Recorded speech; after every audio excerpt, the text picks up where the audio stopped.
7 p.m. at Memorial Hall, 801 Washington Street, Canton, in the Sala Meeting Room. Just a reminder, tonight's meeting is being recorded by Canton Community Television. Before we start tonight, I'd just like to give a warm welcome to our newest member here on the board, Julie Beckham. Congratulations and welcome. Would you like to say anything to anybody before we start? I'm really excited and honored to be here, so thank you. First meeting, let's go. Excellent, very good. First on the agenda is public comment. I'm going to read a statement before we start. Public comment of the meeting is an opportunity to listen to residents' feedbacks and concerns. However, it is not meant to be a question and answer format. There'll be no response to any public comment when presented. The public comment portion of the meeting is limited to 15 minutes total and up to 3 minutes per speaker. Those that wish to speak should stand at the microphone and wait to be recognized by the chair. Please state your name and town you live in. Your address is not required. I would ask all members of the audience be respectful of each speaker as well as each other. Anyone that does not wish to speak or unable to do so to the time limit may submit their comments in writing for the board's review and consideration. That being said, we'll start the public meeting comment at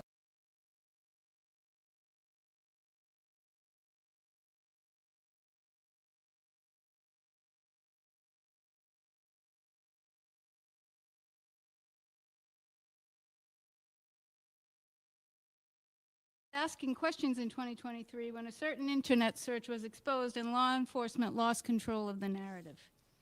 Is it any wonder bullying increased in the school in those 2 ensuing years? A very effective way to shut up parents, threaten their kids.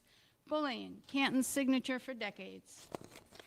Last meeting, there was a pot calling the kettle black moment. A resident stood up, named 2 other citizens, and blamed them for causing all the problems in Canton because they asked a blogger for help asking questions about a murder. Things weren't adding up. We had an uneasy feeling in our gut, so we were searching for ways to find answers. The resident speaking tried to turn the tables, tried to make asking questions the bad thing instead of the murder. He talked about those 2 people reaching out to a blogger, said they knew public shaming of anyone they mentioned would follow. Accused them of trying to destroy residents and businesses through public bullying. Yet there he was at the mic trying to publicly shame 2 people in the exact same way. The major difference? They were hoping to find answers to questions about a murder in Canton. He, on the other hand, simply wants to shut them up because some people in town don't want those questions answered. A second resident stated that being divisive in any way is terrible and harmful to all of us, implying if you're still asking questions, you don't care about Canton. Go ahead, do your thing and be hurtful along the way, she said. 2 different speeches, both trying to shut us up by implying those asking questions are the bad guys. Make no mistake, we love this town and there is 0 shame in asking for help to solve a murder. This is about the tragedy of John O'Keefe's death and the uneasy fear for our own safety that followed on its heels.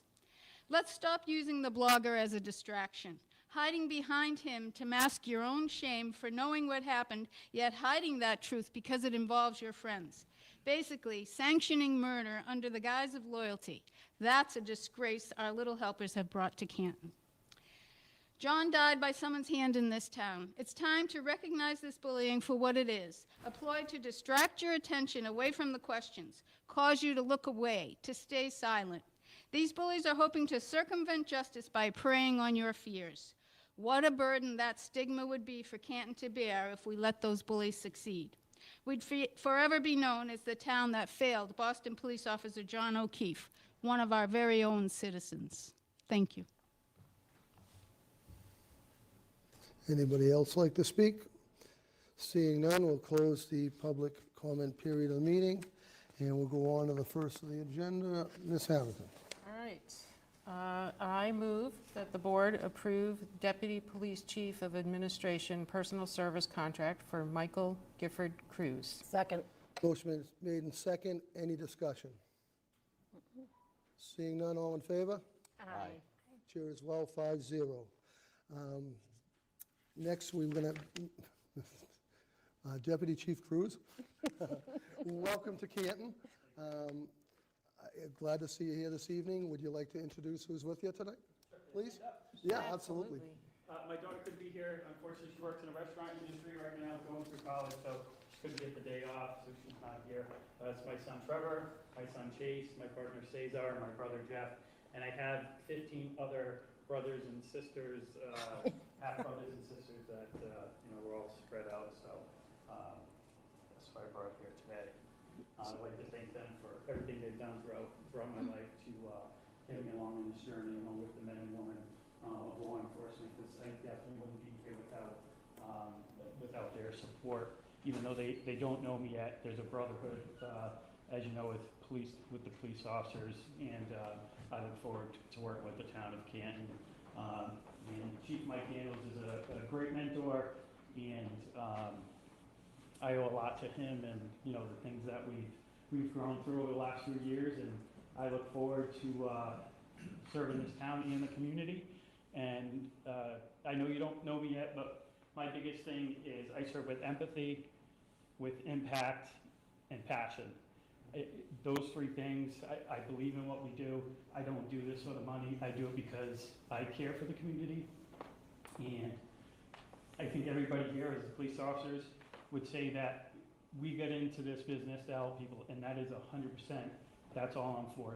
I'm here at the end of the day to make sure that we all go home safely, and that we grow as people and leaders, because that's what we need in this profession is leadership. Thank you, sir. Tracy, would you please swear in our new deputy? Would you please raise your right hand? Do you affirm that you will faithfully and impartially discharge and perform all the duties incumbent upon you as Deputy Police Chief of the Town of Canton, according to the best of your abilities and understanding, and agreeably to the rules and regulations of the Constitution and the laws of the Commonwealth of Massachusetts? Thank you. Congratulations. Thank you. Welcome.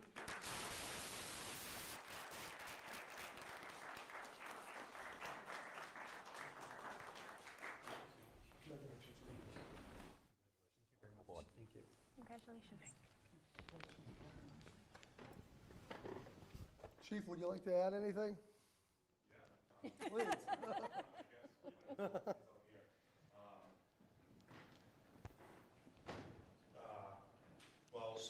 So Chief, just stand at a microphone, yeah. Please. Sorry. So first off, I just want to, number one, I want to thank, obviously, the community for your support, the board, your support. Everything's been going great at Canton PD, and Gifford Cruz is going to be a wonderful, wonderful addition to the police department. In Oxford, he helped me architect some of the things that I think we need here, and I'm looking forward to it. It's going to be a good partnership. I think we're all going to get along just fine. So I appreciate it, and thank you all. Thank you, Chief. Very good. Congratulations. Good luck. Thank you.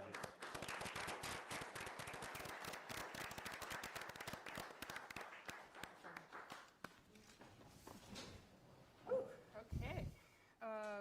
Next up, notice is hereby given under Chapter 140, subsection 57, 58, and 59 of the Mass General Laws that the Canton Select Board, acting as the licensing board for the town of Canton, will hold a public hearing regarding the application for a Class II auto dealer's license for Urban Auto Group LLC, DBA Urban Motors, 1033 Turnpike Street, Canton, Mass. 02021.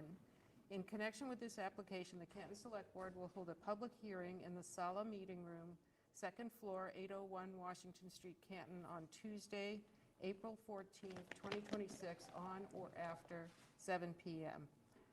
I move that the board open the public hearing. Second. Motion made and second. Any discussion? Seeing none, all in favor? Aye. I chair as well, 5-0. The petitioner isn't here, I believe, tonight. Oh, would you like to come out and introduce yourself? Hello, my name is Onur. We just moved to Canton like 5 months ago, and we just wanted to start our business here. We used to work in Southborough.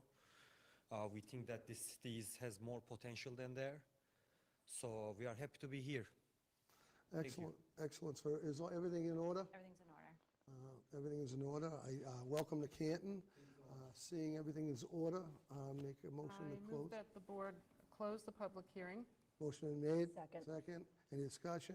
All in favor? Aye. Chair as well, 5-0. Next. I move that the board approve the application for a Class II auto dealer's license for Urban Auto Group LLC DBA Urban Motors, 1033 Turnpike Street, Canton, Mass. 02021.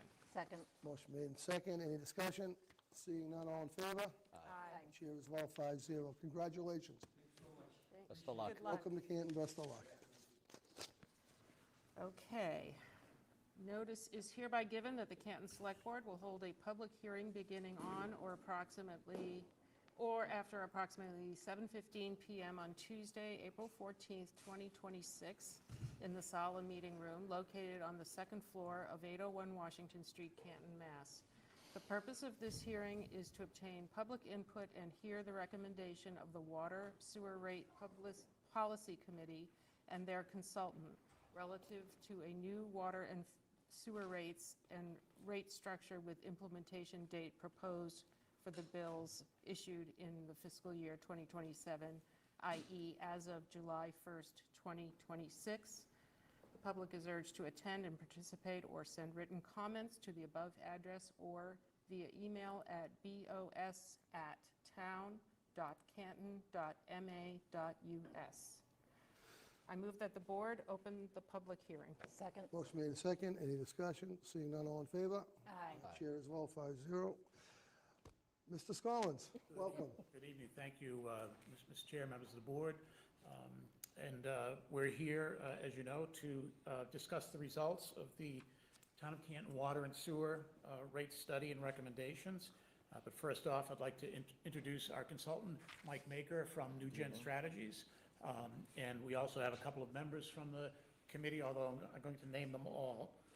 The members of the Water and Sewer Rate Policy Committee are Mike Trotter, who's here, Chris Sykes, Mike Jerrier, Tom Birmingham, Dan Cole, and Joe Ridge.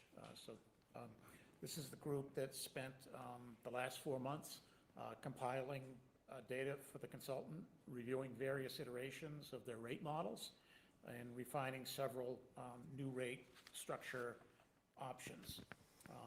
Just wanted to set the stage here. We're not planning to ask the select board tonight for a vote at this meeting on these possible structural changes. The intention is to share the findings and the potential ratepayer impacts while obtaining members' thoughts and direction about said changes. We intend to return to the board at your April 28th meeting to obtain your input and vote on any changes. This is intended to provide you with ample time to consider the recommendations before voting on them. And so we will start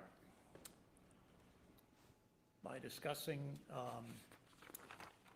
the presentation. So the goal, I'm going to discuss study goals and business fundamentals, cost drivers, revenue requirements, financial projections, rate designs and projected rates, bill impacts and comparisons, and recommendation.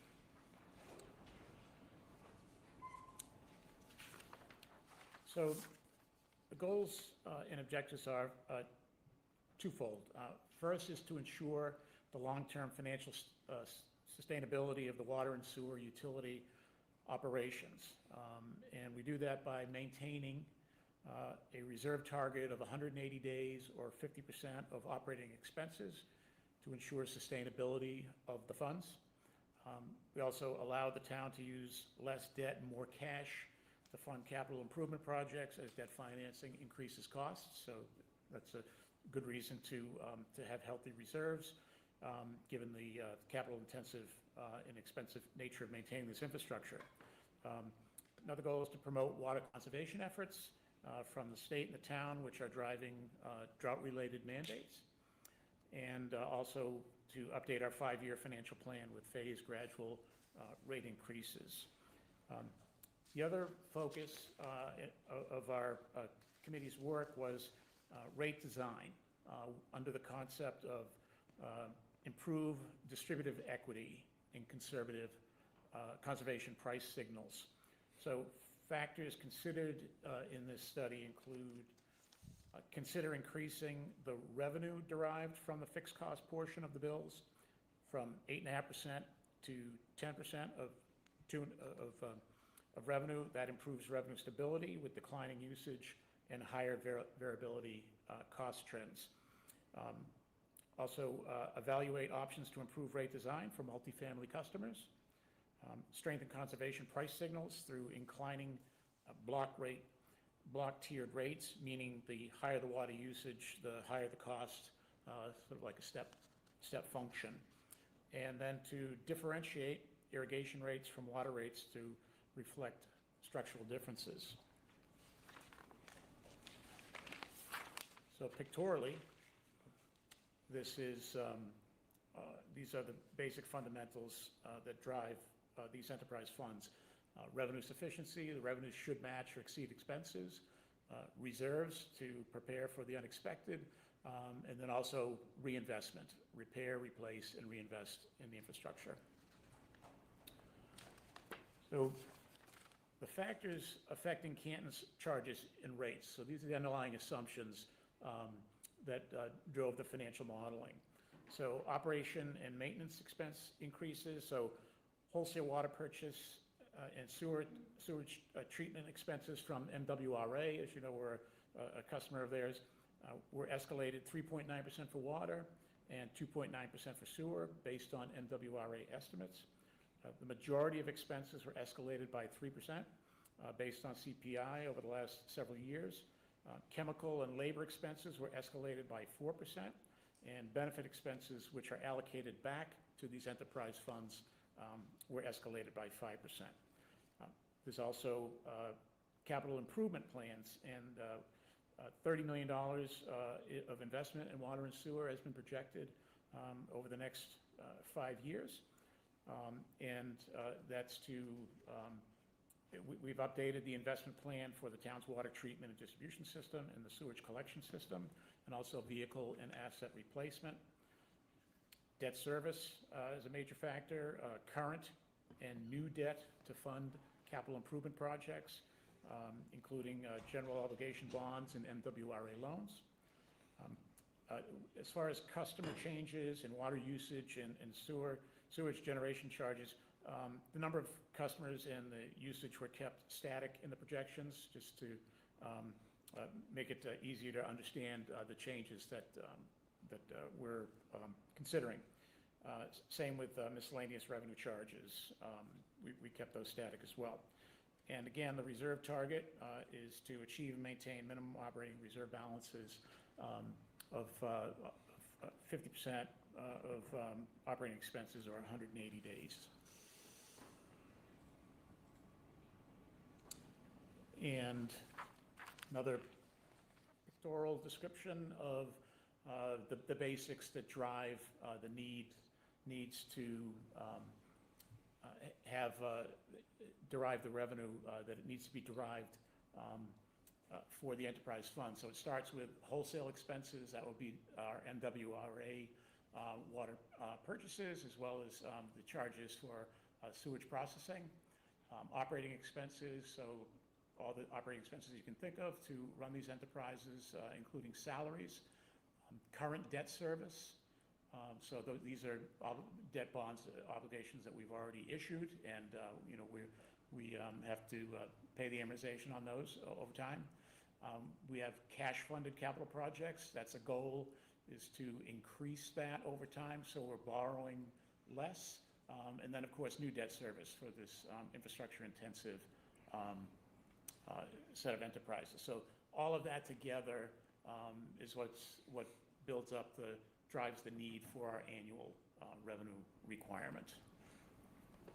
And with that, I'm going to turn this over to Mike, consultant. I can sit up there. Okay, great. All right, thanks, Randy. So it's been a pleasure working with the town and the committee. We've had a lot of constructive conversations over the past few months, and so I'm going to go over some of the results of those conversations. So I know it's a little hard to see here, but this is for water, this slide, and I have two charts here. On the left is your expenses versus revenues. So these stacked columns are expenses. So just like Randy went over on the different revenue requirement stack, you can see at the bottom is the wholesale expenses in that dark blue. After that is your salaries, benefits, materials, supplies, your operating expenses in that lighter blue. Any principal and interest payments you're currently paying, so that are your obligations you have to fulfill, is in the red.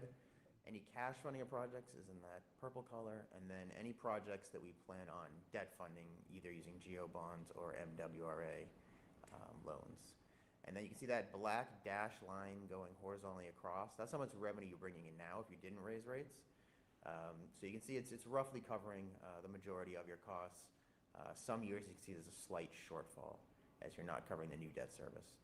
Our recommended proposed revenue is that green line that's sloping up to the right, and that represents roughly 3% increase each year in water revenues. So roughly just keeping up with the cost of inflation, even though we showed some of our other costs are actually rising more than inflation. And as you know, because we're a wholesale not supplier, receiver of goods, we're kind of stuck with whatever increases they pass along MWRA. So any increases there automatically have to be an increase for your customers. The chart on the right is the cash balance. So essentially, anytime there is a surplus, you should see that cash balance go up, that blue bar. That black is the 180 days that Randy discussed is our target. So we want to make sure that blue bar is above the black line. And you can see we're doing a multi-year plan here so that we eventually are making sure that happens. If we do it all in 1 year, there'd be quite some rate shocks. We're trying to eventually get to meeting that threshold. This is the same set of charts, but this is for sewer now. So we've kept the y-axis on the same basis, so you can see the cost comparison. Looks like the costs are a little less here for sewer. Same thing with the cash balances, but same cost. Wholesale expenses are typically higher for wastewater, so you can see those stacks are a little larger for the dark blue. Operating expenses not so much here. Then the current debt service, cash funded projects, and new debt service. And again, here we're also doing a 3% increase, and you can see you're already meeting 180 days because the blue bar is above the black. And we're actually using some of that cash over time because you can see it's actually dropping a little until it gets closer to that 5th year with meeting the target. So now we're going to move to what your current rate design looks like. This is what your customers pay today. So on the left side here is the water rates. So customers pay a quarterly service charge by meter size. So regardless of using any water before you turn on the tap, there's a cost to get that service to you. So regardless if you use any water, you still have to pay the salaries, the debt service, the infrastructure, things like that. The majority of your residential customers are going to be that first charge there, that less than 1 inch. So that's a 5/8, 3/4 inch. That's kind of the typical meter size for a residential customer. They're paying about $20 per quarter just for that fixed charge. If you're a larger commercial customer, or if you had a really large residence, you may pay the 1 inch, maybe 1.5, but then the really large commercials would start paying those higher charges. I know those charges look higher, but there's very few customers probably paying those higher charges. The majority of your customer base, probably 80-85%, is just paying that $20. And then there's a quarterly irrigation service charge, so if you have a separate irrigation connection, you pay that $8. Now, when you actually start using the water, there's a variable rate, and this varies per 100 cubic feet. And so for those of you who know, 100 cubic feet is roughly 748 gallons, so 1 cubic foot is 7.48 gallons. It's a lot easier to imagine what a gallon looks like. Everybody knows what a gallon of milk looks like. It's harder to imagine a cube of water, but that's how a lot of these systems measure their water. So the variable rates here are tiered, and so the more you use, the more you pay. It's kind of like your income taxes. There's different brackets. So in the tier 1, if you use from 0 to 1,500 cubic feet per quarter, you pay $5.68 per 100 cubic feet. So each of those 15 cubic feet in that tier 1 would be at $5.68. Once you go over that, you can see it goes from 1,500 to 4,000, and then 10,000, and then over 10,000. So only your really large users are going to really exceed that tier 4. And then again, for irrigation customers, you have a separate irrigation connection. There's 3 tiers here, and you can see those tiers actually align with the 2nd, 3rd, and 4th tier of the water customers, and those rates match those. Similar structure for sewer. Again, a quarterly charge. Here it's only $5.57 for a typical residential customer. And then you also have the 4-tier structure with the same tiers, different rates because it costs usually a little more for the wastewater. And of course, we're not going to have irrigation because the water that goes to irrigation ends up going into the ground. So, okay, I know it's a lot of text again.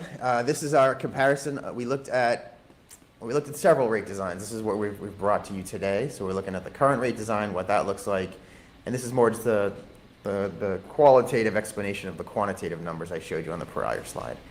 Now the three designs here, they're all bringing in the same amount of revenue. So it's all bringing in that 3% per year additional revenue, but different customers will be affected differently. So you're essentially getting that 3% additional revenue from different customer classes.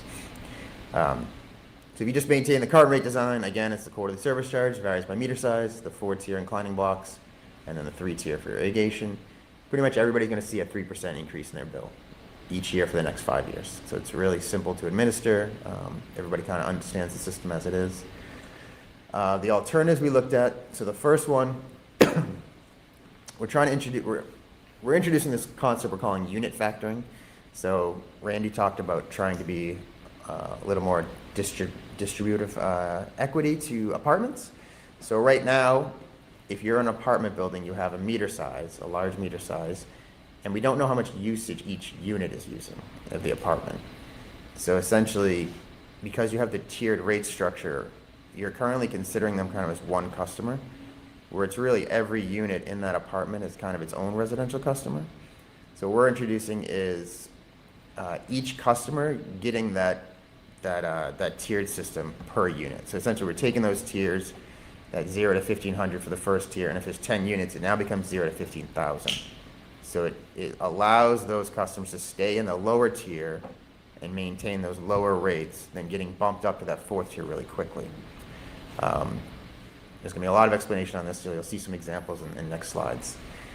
But it does have some changes to how customers are affected. So there's a couple moving parts here too as well. So we're also, Randy talked about on the earlier slide, was trying to get more revenue from the fixed charges. So we are seeing declining usage kind of per capita and nationwide. So more customers are using less water, there's low flow fixtures, there's conservation.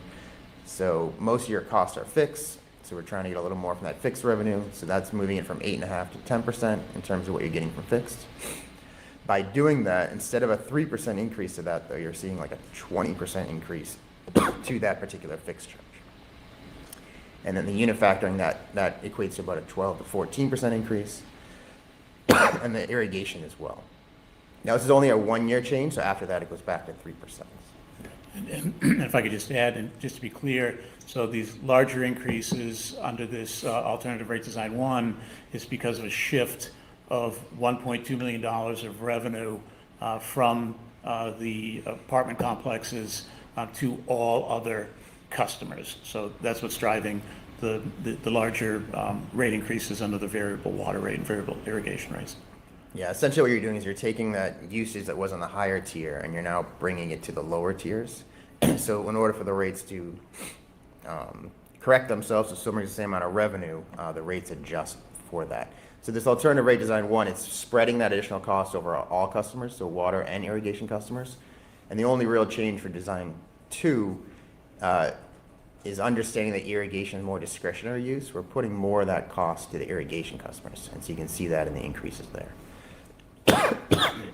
And that was a design choice that the committee made, not to put 100% of the $1.2 million to irrigation, because then you would have seen variable rates for irrigations higher than this 36 to 38.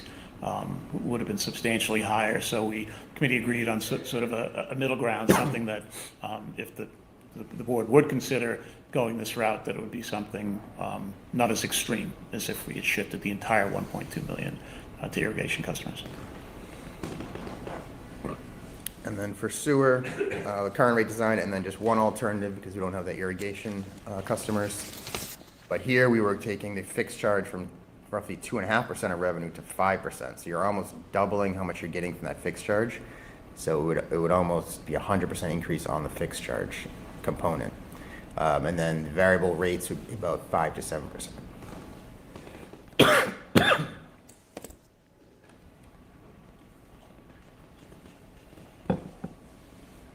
The other change I didn't mention in the last slide is also adjusting the tiers for irrigation. So, oh no, I'll show them here. So then, this again just shows the rate tiers. If you look at the top one, the water variable, you'll see they don't change from current to alternative. It's really that middle table where you can see irrigation right now is 0 to 4,000. That would go to 0 to 2,400. 4,000 to 10,000 is 2,400 to 7,500, and then over 10,000 would be over 7,500. Just kind of right sizing what irrigation usage looks like. It doesn't have a huge impact. It's just kind of right sizing the irrigation charges there. And the sewer doesn't change as well. So it's just that middle table that changes. I think one of the driving points in the discussions that led to this proposal on the changes in the tiers on irrigation is the amount of water that a typical resident would use to water their lawn. We thought that was closer to 2,400 as opposed to 4,000.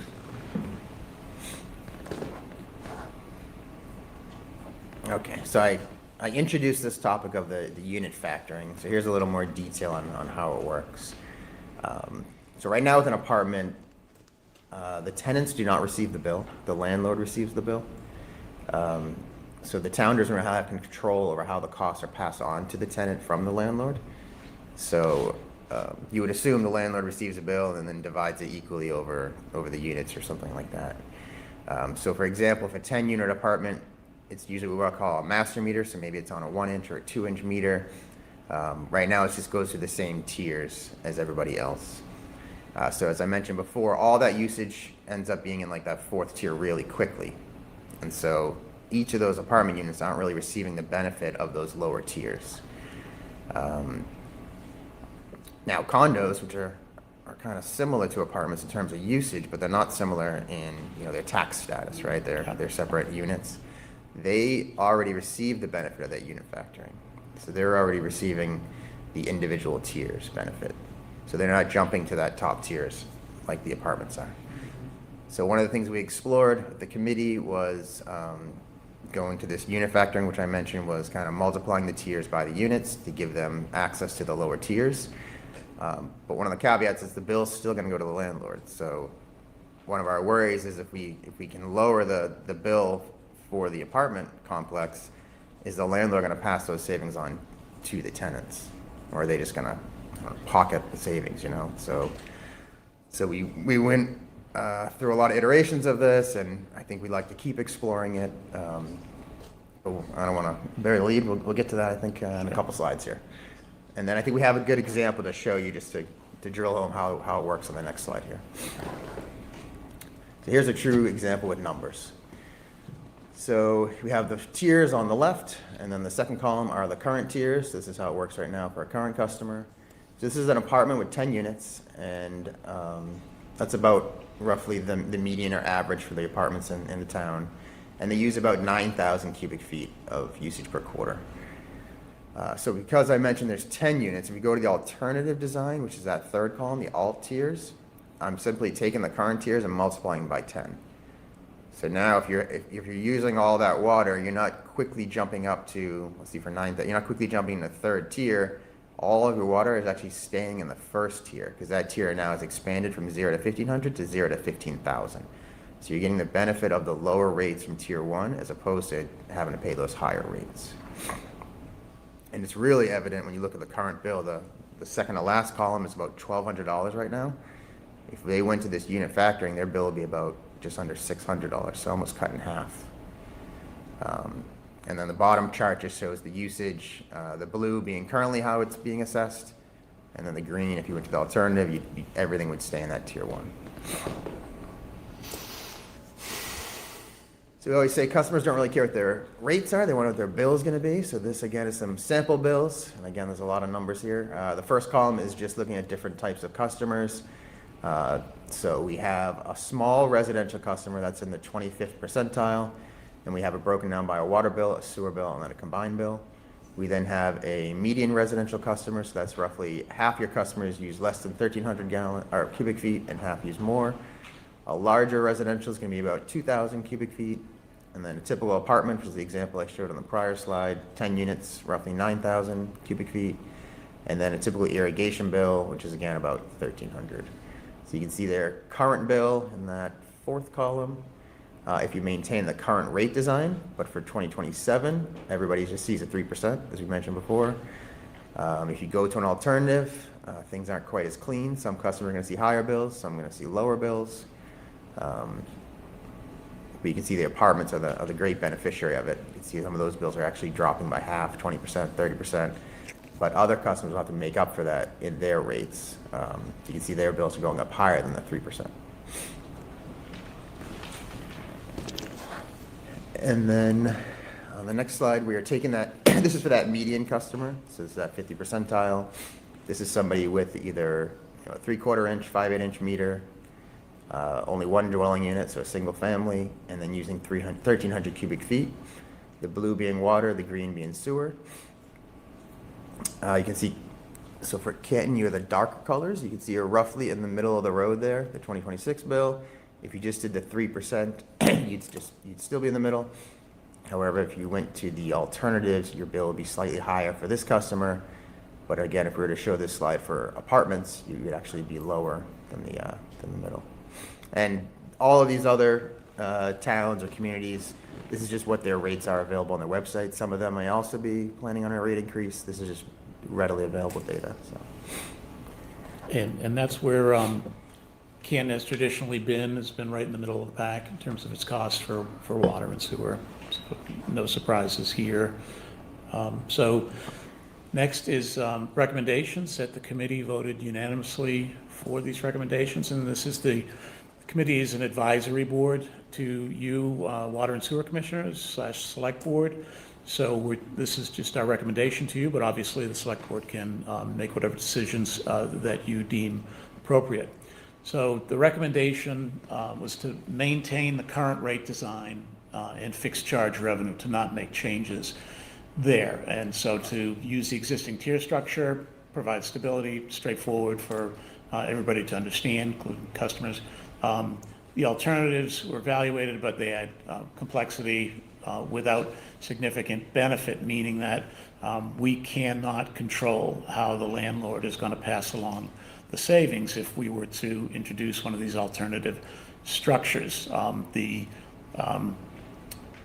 consensus is that the landlords are likely going to, pocket the savings, and that was a major concern of the committee. Is that we could make this nice change to have more distributive equity, if you will, to apartment complexes, but if the savings don't pass to those customers, then it's for naught.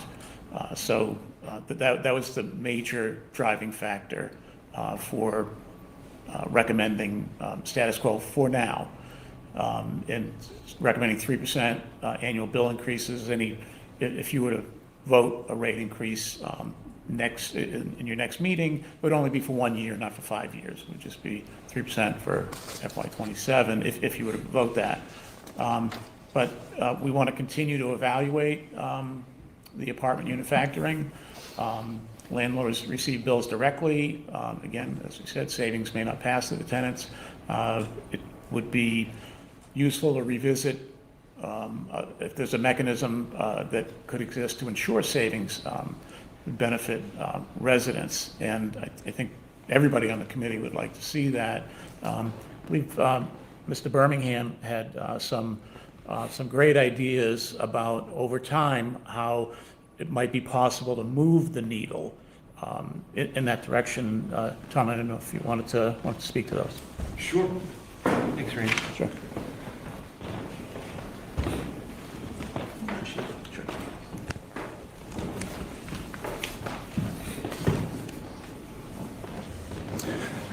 Good evening, Tom. My name's Tom Birmingham, and I'm a member of the Water Sewer Policy Committee. As some of you may know, I spent my entire professional career in the utility industry and know well the opportunities and challenges for providing safe, reliable, resilient, and affordable utility services. And if your brain isn't hurting after this presentation, I don't know what would do that, because it's complicated, there's a lot to it, and I want to quickly thank Randy for his leadership on this important initiative, and Mike and his team at NewGen for their expertise and guidance. We really benefited from hiring NewGen. And also to my fellow committee members for their thoughtful and meaningful engagement on this important issue. Since the committee voted unanimously in favor of recommending to the Select Board the continued use of our current water rate design, I've been doing some more thinking about the Select Board's various policy options to address tenant rate bill impact issues. With your indulgence, I have a few ideas that may help frame potential go-forward options for the Select Board's consideration, consistent with the Rate Committee's recommendations. I believe this longer view addresses Select Board members' concerns about providing relief to tenants while addressing the $1.2 million of associated revenue that must be collected regardless of the solution. These ideas have not been vetted by the committee, so they definitely need to be further assessed for their costs, their benefits, and their feasibility. But hopefully they serve as a potential outline for a go-forward roadmap. So 3 different time periods, near term, 0 to 2 years, as we've recommended, maintain the current rate design and fixed revenue charge percentage. Second option in this period is to explore the costs and benefits of implementing tenant-focused conservation programs, which include free low-flow fixtures, tenant education programs, and water conservation kits. I'm not sure how well we've done that as a town, and Mike Trott, I'm sure, would be able to provide some more detail on that, but that's just an idea to consider. There's also this opportunity to encourage voluntary landlord transparency, including potentially lease transparency, where the lease indicates whether water is included in the rent. Second option is utility cost statements, where the landlord shares a summary of building water, sewer use, and costs with their tenants. And finally, public reporting by the landlord, where large building reports their water intensity on a per unit basis. This would continue to give the public a better sense, and the tenants themselves, of how the water rates and usage work within their building, because they never see the metered usage. In the medium term, 2 to 5 years, potentially exploring the costs and benefits of requiring sub-metering in new multifamily developments. The real root of the problem is we cannot measure what the tenants are using in these apartment buildings. So that would get, I think, at least us further down the road to better understanding how to measure and bill the tenants. A next alternative in this mid-tier term is to do a deeper dive in adjusting the per unit service charges, which were discussed earlier by Mike, which are per unit fixed water sewer fees assessed to each dwelling unit served by a master meter, regardless of how much water is used. Another alternative is to assess the value of adopting partial unit factoring to mitigate cost shifts to other customer classes over time. The example that Mike gave you was full unit factoring. There may be an opportunity to explore going halfway, or some not completely there. It reduces the rate impacts on the other customers, and it gets you closer to our goal. And finally, under this 2 to 5 year window, could be to evaluate targeted incentives for sub-metering retrofits for existing buildings. In the long term, one of the biggest challenges that we're facing is to monitor and support state-level regulations, legislation that are necessary to be able to bill landlords and tenants differently than we have to do today. So it's perhaps a legislative option that is obviously longer term, a lot of hoops to go through there, but it's an option. And finally, to assess the cost benefits and feasibility of broader metering modernization, which again, it's what you're seeing in the electricity side and the natural gas side are time of use meters, billing infrastructure so that usage can be measured more accurately, more frequently, and potentially at the individual dwelling unit. There's obviously a lot of costs financial feasibility associated with some of these proposals, but I just wanted to present with you the bigger, longer-term picture. We've just presented you what we recommend for the next year, but I do think there's some other ways that you could look at this over time. So thank you for your time. Thank you, Tom. Thank you very much.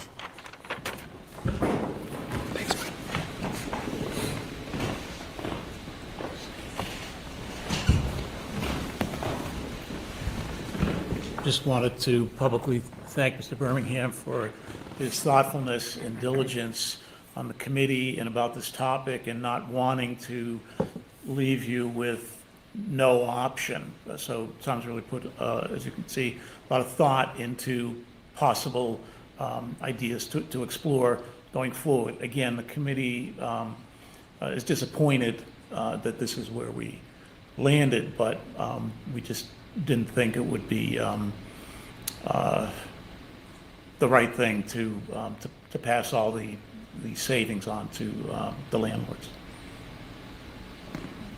Question for you. If an apartment building, right, was an apartment building converted to condos, all right, so you have 12 units in the building that converted to condos, which many of these apartments in town have, are they still on the bulk metering, or are they divided up? Is that, you talking about something For that has instance, happened or could an happen? existing, it's already happened. Okay. We have an existing condominium complex. It has 12 units per building, 6 buildings, say. Mm-hmm. And they convert that from apartments to condominiums. How is that meted? Would it be the same as the apartment originally, or would it be converted by, just because it's a condominium, they divide it by 12? Here's my understanding of how that would work, and I'll look to Mike to correct me if I get this wrong. But if they're converted to condominiums, and therefore they're going to be individually owned, meaning there's not a landlord is going to own all those units, but you're going to have an individual owner with their own tax bill. Right. And if they're, you can now sub-meter them or not. I don't see why they wouldn't be unit factored if it was still a master meter, but I'll defer to Mike on this one.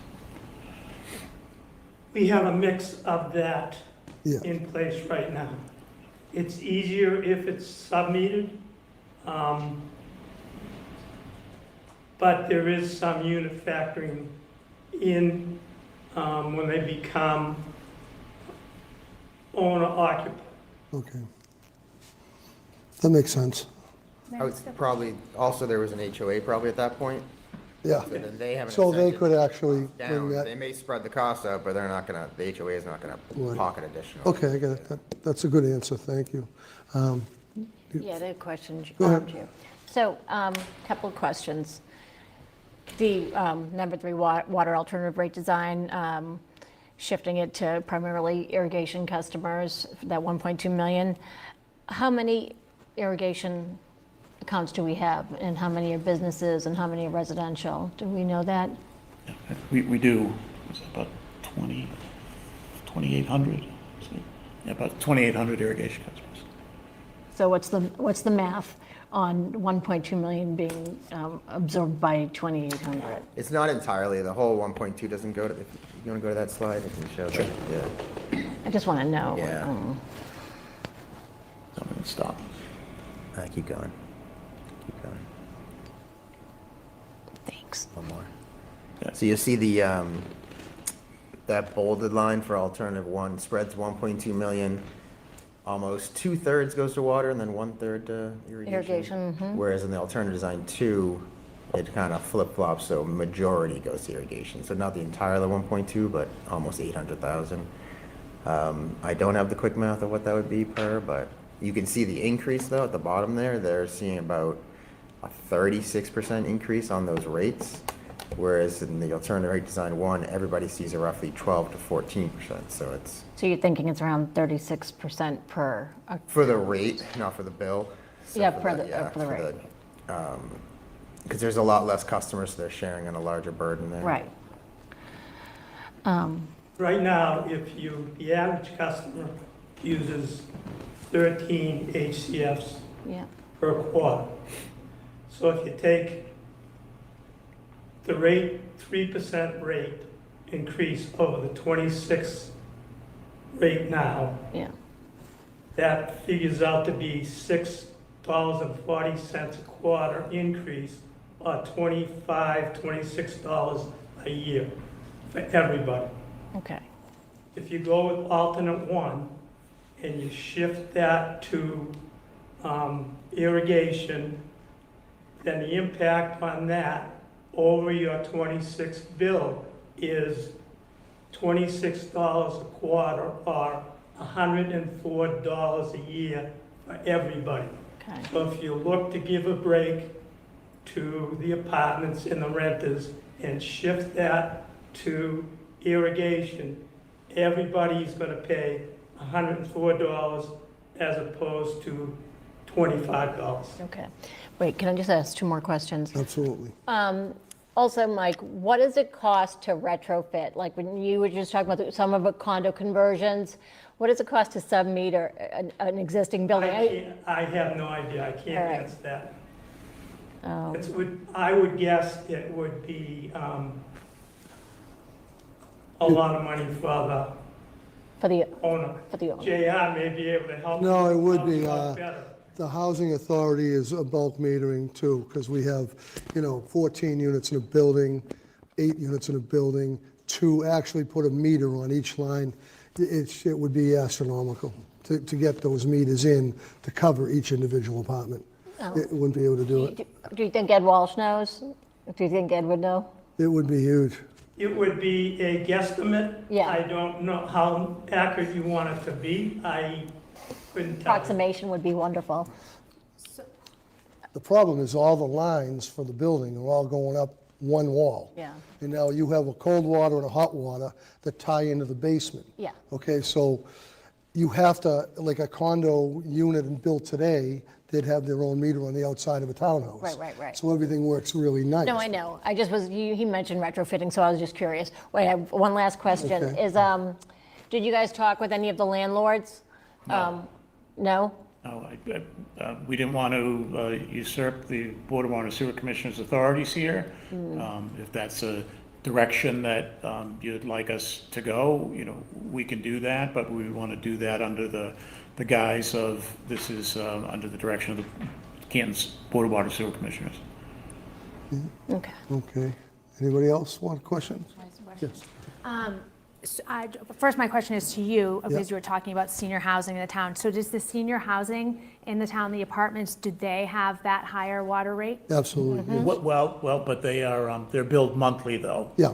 In order to, so there's less volume that's being billed when they are billed. So I'm hearing that they have like a specialized way to get a lower rate. Instead of a And I'm- quarterly bill, it's a monthly. And I'm hearing that apartments that got turned into condos, even though they don't have subdivided meters, have like kind of a loophole to have that rate because they turned into a condo.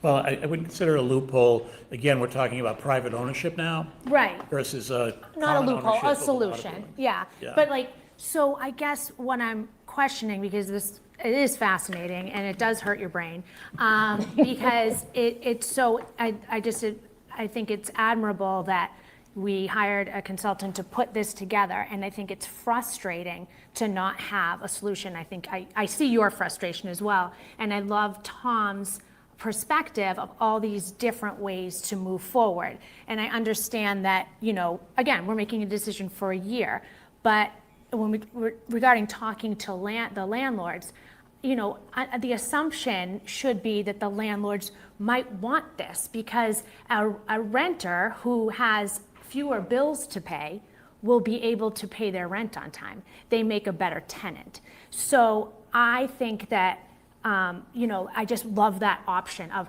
talking and having a voluntary agreement with these renters to possibly implement something that is so equitable in the very near future.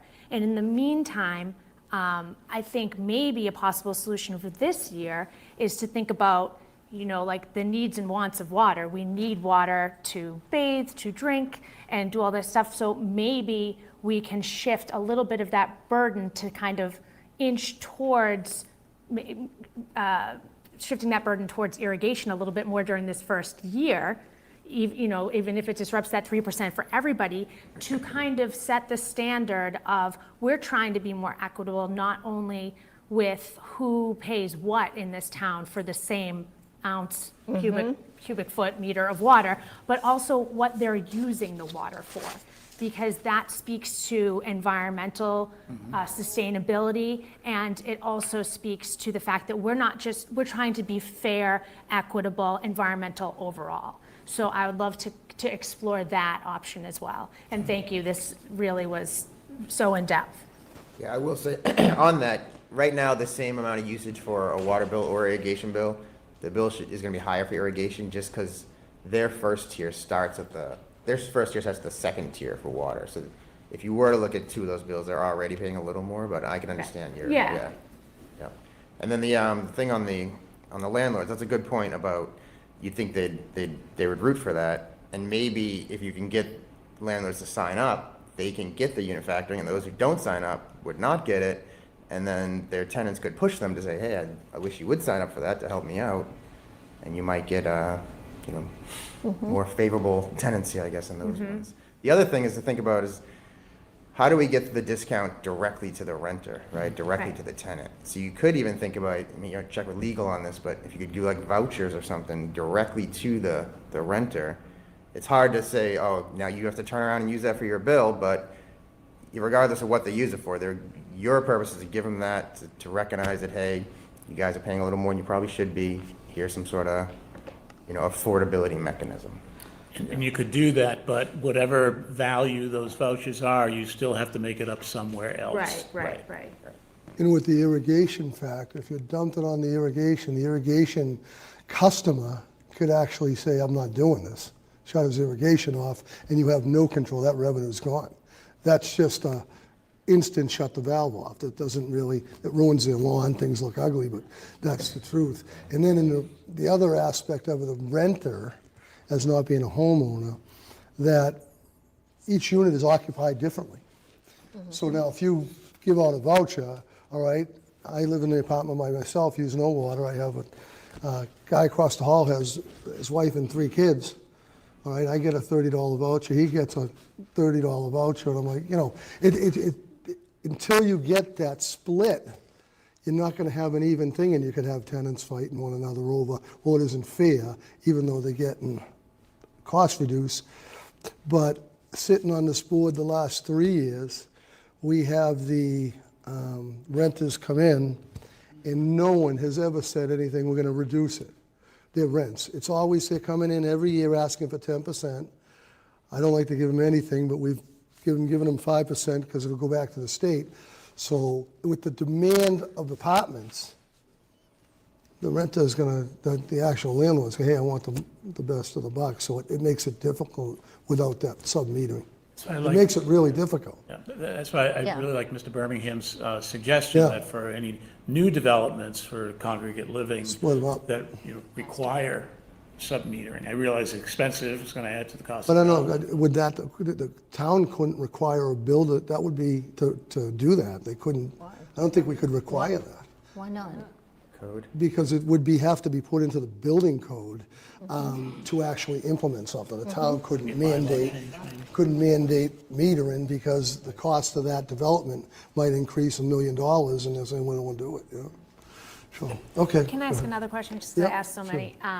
I still don't understand why senior housing, if they're renting, can be billed separately at the lower rate Well, when an apartment. I don't think they're not getting the unit factoring, they're just getting a more frequent bill. We're getting a frequent bill with the Monthly use is astronomical. We're getting the highest rate. Okay. So it doesn't solve it entirely. And the other issue with the housing authority too, just so that you're clear, is the housing authority doesn't go up their rent every year 10%. We're capped at 30% of the income, and that's it. Right. And the per unit rent would probably be around $400 right now compared to the average rental in a Canton, which is $2,500. So, you have a different quality, and the housing authority, Canton Housing, is subsidized by the state because it doesn't meet its bills with the rents it receives. So it's a little different It might be structure. useful to talk to some landlords like you talked about, because where you talked about how different people in different apartments, I wonder how they split it up now. Do they do it by bedroom, or, is it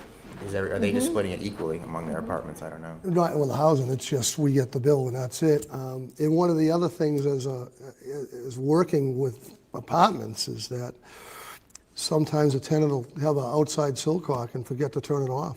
And we've seen it here on the board with homeowners coming in for reduction in their water. They get a $7,000 bill, and meanwhile the pipe's been leaking outside underground for 6 months. And now with the new meters, I think that the town's really seen it before it gets too big.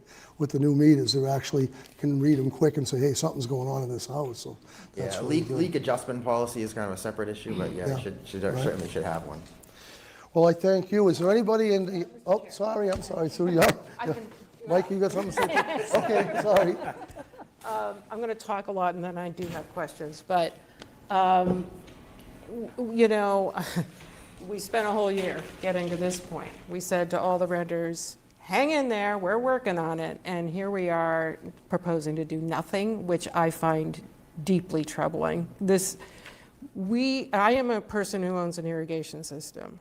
My irrigation, my lawn is being subsidized by the renters in this town, who are among some of the lowest income people in this town.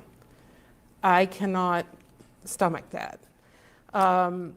The whole policy is predicated on the idea that landlords will not do the right thing when we haven't had that conversation. So I think it would be foolish to even consider making a policy without including them in the conversation. So number one, they can be asked to do the right thing. As Ms. Beckham points out, I think there's a distinct possibility that they will. You make a point about rents, but rents and water rates are two different things from a landlord's point of view. Secondly, I guess I want to understand, how did we get here? Why is it that this very inequitable way of billing for water has happened in the first place? Can anyone in this room answer that question? I know Mr. Trotter can, but I wouldn't call it inequitable. This is not unique to Canton. It's not inequitable. This is the common practice across the state. It may be common, but it's inequitable. I It's understand you- inequitable that a single retiree living in senior housing is paying $150 a month for water. And I've had these conversations. I don't $300 disagree a with month. that, but this is the common practice across the state. I think Mike can answer your question. It's not easy to answer. It's not, I would say it's not inequitable because a gallon of water for you and a gallon of water for the renter cost the same per unit. It's not like we're charging the homeowner $1 and we're charging the renter $3. Everybody's paying $1, or whatever that unit cost is. Everybody's paying the same. The problem becomes in where you fall in your usage. There's a couple of things that go into it. I think Tom has some good ideas. Voucher is a good idea, but you can't do it in the state of Massachusetts because it needs legislation to pass, because you cannot, they call those lifetime rates. You cannot offer lifetime rates in the state of Massachusetts. You are required to have increasing block rates, full cost of service, and that's a requirement for us to be able to withdraw water. So that becomes a legislation problem. We have done 2 or 3 outreaches to the biggest water users in town. We've sat down with them and we've 2 times, I think the last time was maybe 5 years ago, and offered them advice on how they can control their uses. We have offered low flow shower heads. We have offered education programs. We're doing education programs in the schools to try to bring this, get that message across. I understand the political pressure. I understand the perception. But just keep in mind, everybody's paying the same rate for the water. We are going to, in the long term, we're going to automatic AMI meter readers, which will, in the next few years, allow us to bill more often, which in theory would decrease your bill. But that's going to cost a couple of $1 million in the long run for the town. We've already gone to capital planning and put that into the 5-year plan. So when I say we, the town, under the water sewer, we're moving along in that direction. Again, if you want to do that, if you want to vote the alternative 1 or alternative 2, you can, but you're going to raise the bill for everybody else, like I said, from $25 a year to $100 a year. Part of our problem was, how can we guarantee that that renter is going to get the break? We can't do that. And the other thing, you have to take the political out of it now and look in the real world. You're kind of up against it because you're already, whatever you do now, the people that are using water right now are going to be affected by what you do for July 1st. So the bill that, the rates you determine today are going to affect the April, May, and June bill. So the longer you put this off, making a decision, which you can do, the reality effect is it's going to increase everybody's bill down the way anyways. And it will, actually, it would be very difficult for us at this point, given our operating system, to put that increase off until the 3rd quarter instead of the beginning of the fiscal year. So that's the reality of it. I understand the political pressure side of it. How did we get here? Well, previous boards made a decision to run the system this way. You, as the water sewer commissioners, could turn around and say, okay, let's run it another way. Well, what's the alternate way? The alternate way might be look at some of the things that Tom says. Again, the alternate way might be spend a little more money with the consultant and say, come in and do a business review. And are we doing things the right way? Do we need to change things and do it a different way? So that, again, will take time. And I understand, you know, we talk about a lot in public works. There's an engineering reason, there's a good reason, and there's a political reason. And you can't always get those 3 to mesh. So there's things at the state level that control what we have to do as a utility. And there's not a lot for water, there is not a lot of different ways of dealing with that. Because we have to follow a water withdrawal permit. That's why we have to, in May, say we have to restrict the outside use of water, even though there's a plentiful water there. But for us to withdraw, the state says you have to put these in effect. So we have to do it. So I don't know if I answered your question. I would argue. You gave me information, I agree. I don't know if you answered my question. I would argue that we're not treating people differently. It ends up that the way the system is and the perception is, it looks like people are getting treated differently. No.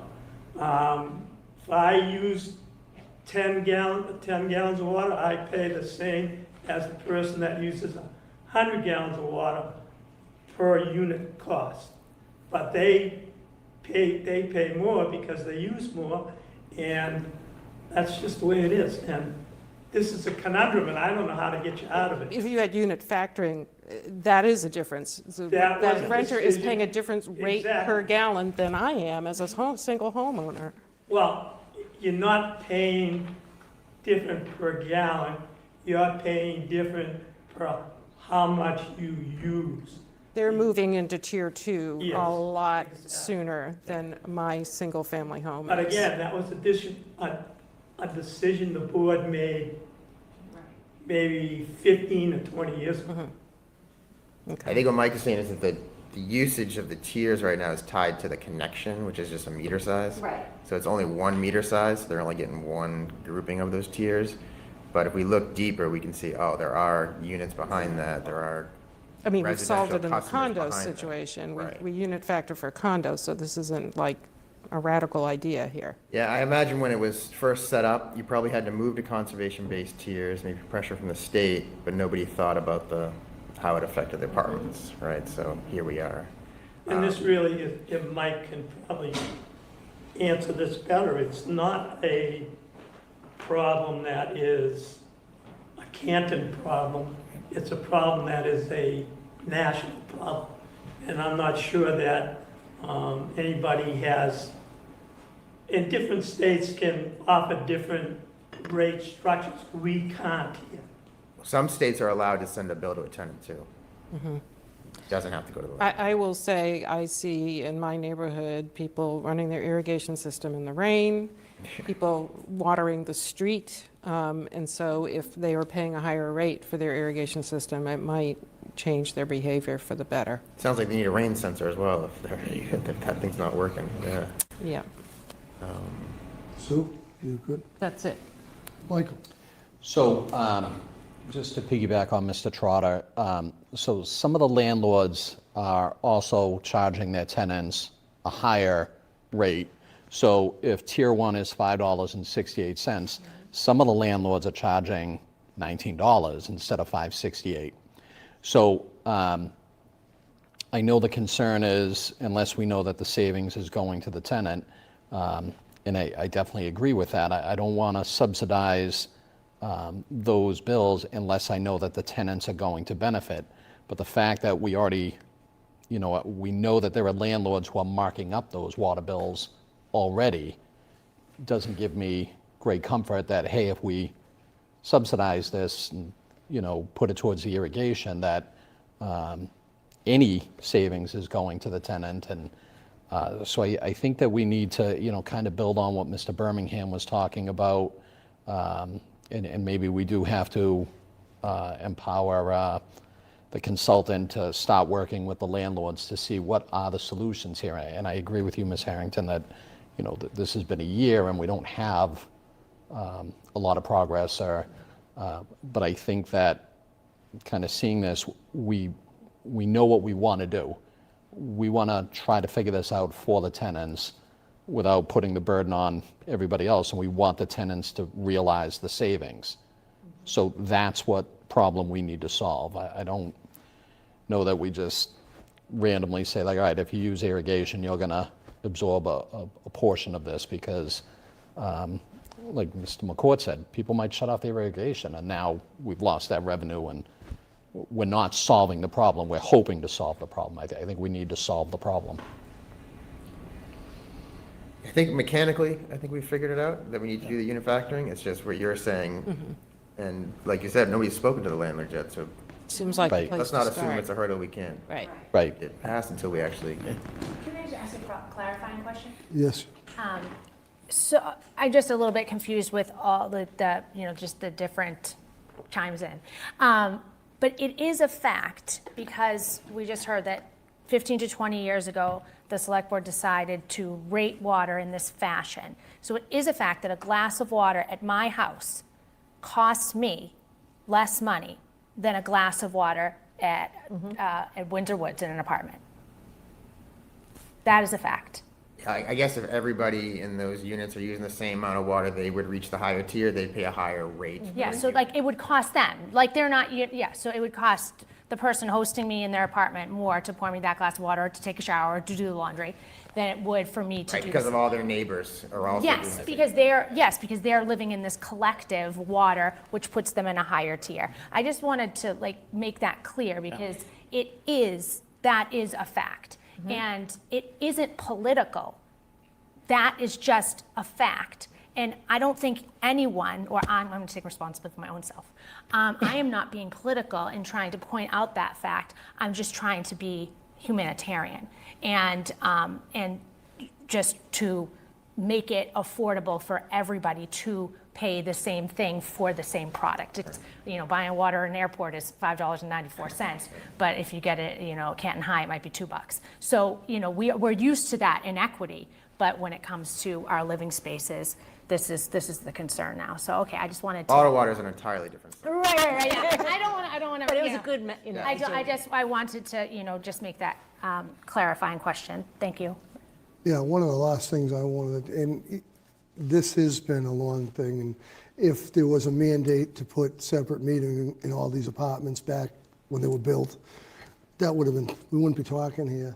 But if we went and changed and shifted that, I think would be hurting a lot of seniors that own their own homes that are already, on the teetering of unaffordability with the taxes. We're increasing our taxes for the middle school. And a $100 increase, like Mr. Trotter said earlier, a year towards a senior, teetering on, they're maxed out now. Diane Tynan and myself met with a gentleman who's really having trouble making his bills for his house, and he owns, it's like, I understand you're a senior, but how many people, if we jump to the second level, would that affect on those homeowners from just staying in their homes? They're paying taxes, owning their house, and paying a water bill, whereas, it's a concern of mine to increase a homeowner that much money over a period of a year, because they're already struggling to make their bills. But anyhow. our seniors who are renting are struggling right now. It's, yeah. Yeah, and the rents are high. It's unaffordable. That's a whole different discussion. I agree. I mean, I've heard from those folks. Yeah. Yeah. Me too.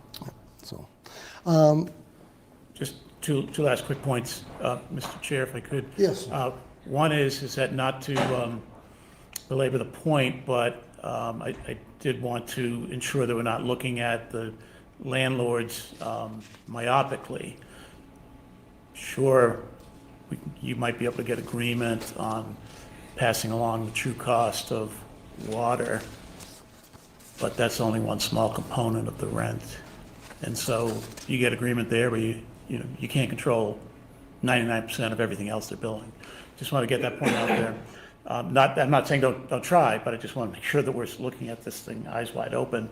And second, I would ask the chair respectfully if we could continue the hearing, keep it open oh, until. absolutely. April 20th. Before we stop, we got somebody that wants to speak on the public hearing. Thank you, Yes. Mr. Chair. Greg Murphy, Canton resident. Listening to the discussion, and we're basically talking about what's equal versus what's equitable, and they're definitely distinct things, equity and equality. Equal and equitable. What's fair is what it comes down to. And ultimately, what we are talking about is how we shift who pays what, because the number we have to reach doesn't change. That's the reality. So any formula you apply is going to shift the cost from someone to someone else. And depending on where you sit in that formula is whether you think that's fair or not. The reality is it all comes down to the tiered structure. You talk about how much you pay for a gallon of water. Well, what you're paying for that gallon of water depends on how many other gallons you've already used. So if you cross that first threshold, that second threshold, you're in the higher tier. And that's where the issue is arising, is because of the tier structure. So my question to you, Mr. Chair, to the policy committee, did they consider possibly eliminating the tier structure. Again, that would still shift the burden from the ones that use less water to pay more than because they would now be paying a higher rate ultimately, but the ones paying the higher rates today would end up paying a lower rate. The end result with that is the apartment, structure would be equal now. Whether that's equitable, that's up for debate. Would but you it would like to ultimately be respond equal. to that? I will, and Mr. Trotter can correct me if I misstate this, but I believe we're required to have an inclining block rate structure in this state. I don't think we can do that single rate, but Mike, you can correct me. No, again, we go back to our water withdrawal permit from the state, and that requires us to have an increasing block rate. I understand. Okay, thank you for that. Yeah, because to be honest with you, being on the sustainability committee, I'm all for water conservation, and that's what the rates encourage. So I wasn't trying to recommend this, but ultimately it comes down to who you're going to charge more and who gets the savings. So that's the decision you're making at some point. And that would really hurt a small user if you compress those. 'Cause Right. Right now, they're paying a lower rate Right. because someone who's wasting water is using higher. If you compress those, that's gonna go up. It's gonna be the opposite of what you want. Okay. Part of the underlying policy that the board has had in for a long time is to try to keep that first low tier artificially low as a way to offer a discount to the low-end user. But then the irony of all of that is the low-end user is probably the older family, and the younger family that is struggling, but they have 3 or 4 kids, well, they're not going to stay in that lower tier. So that's kind of the irony of what the policy set up, that's yeah. always trying to be. It is trying to be fair and equitable as much as we can. I think there's like 1,400 or 1,500 rental units in the town as opposed to 7,200 single-family residences. Yeah, sometimes we refer to that first tier as a lifeline rate. 'Cause Yes. that is just for your essential cooking, cleaning, bathing, but it is not based on the number of people, right? That would be another dimension. Now we're gonna count heads in the household and try to figure all that out, but he's right. If you have a larger family, you may fall into the second tier, right? And then, Very good. So we're going to continue this until the 28th. We don't have to close the hearing, we'll just continue it till the 28th. Thank you for all your work and your time, the committee, thank you. The advisory committee has done a lot of work, and thank you for your presentation. Thank you for Appreciate your time and patience. it. Have a wonderful evening. Thank you. Thank you Thank you. for all your work.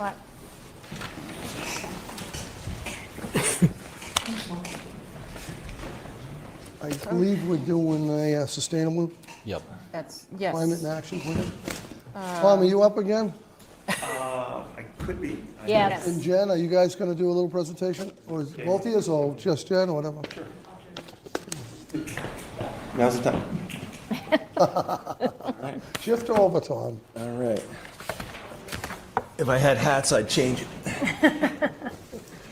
Okay, well, thank you for the opportunity.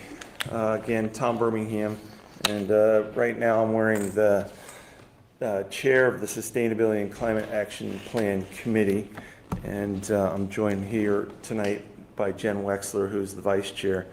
And we've been wanted to just take a few minutes to give you an update on the progress that we've been making on the implementation of the Climate Action Plan and Decarbonization Roadmap.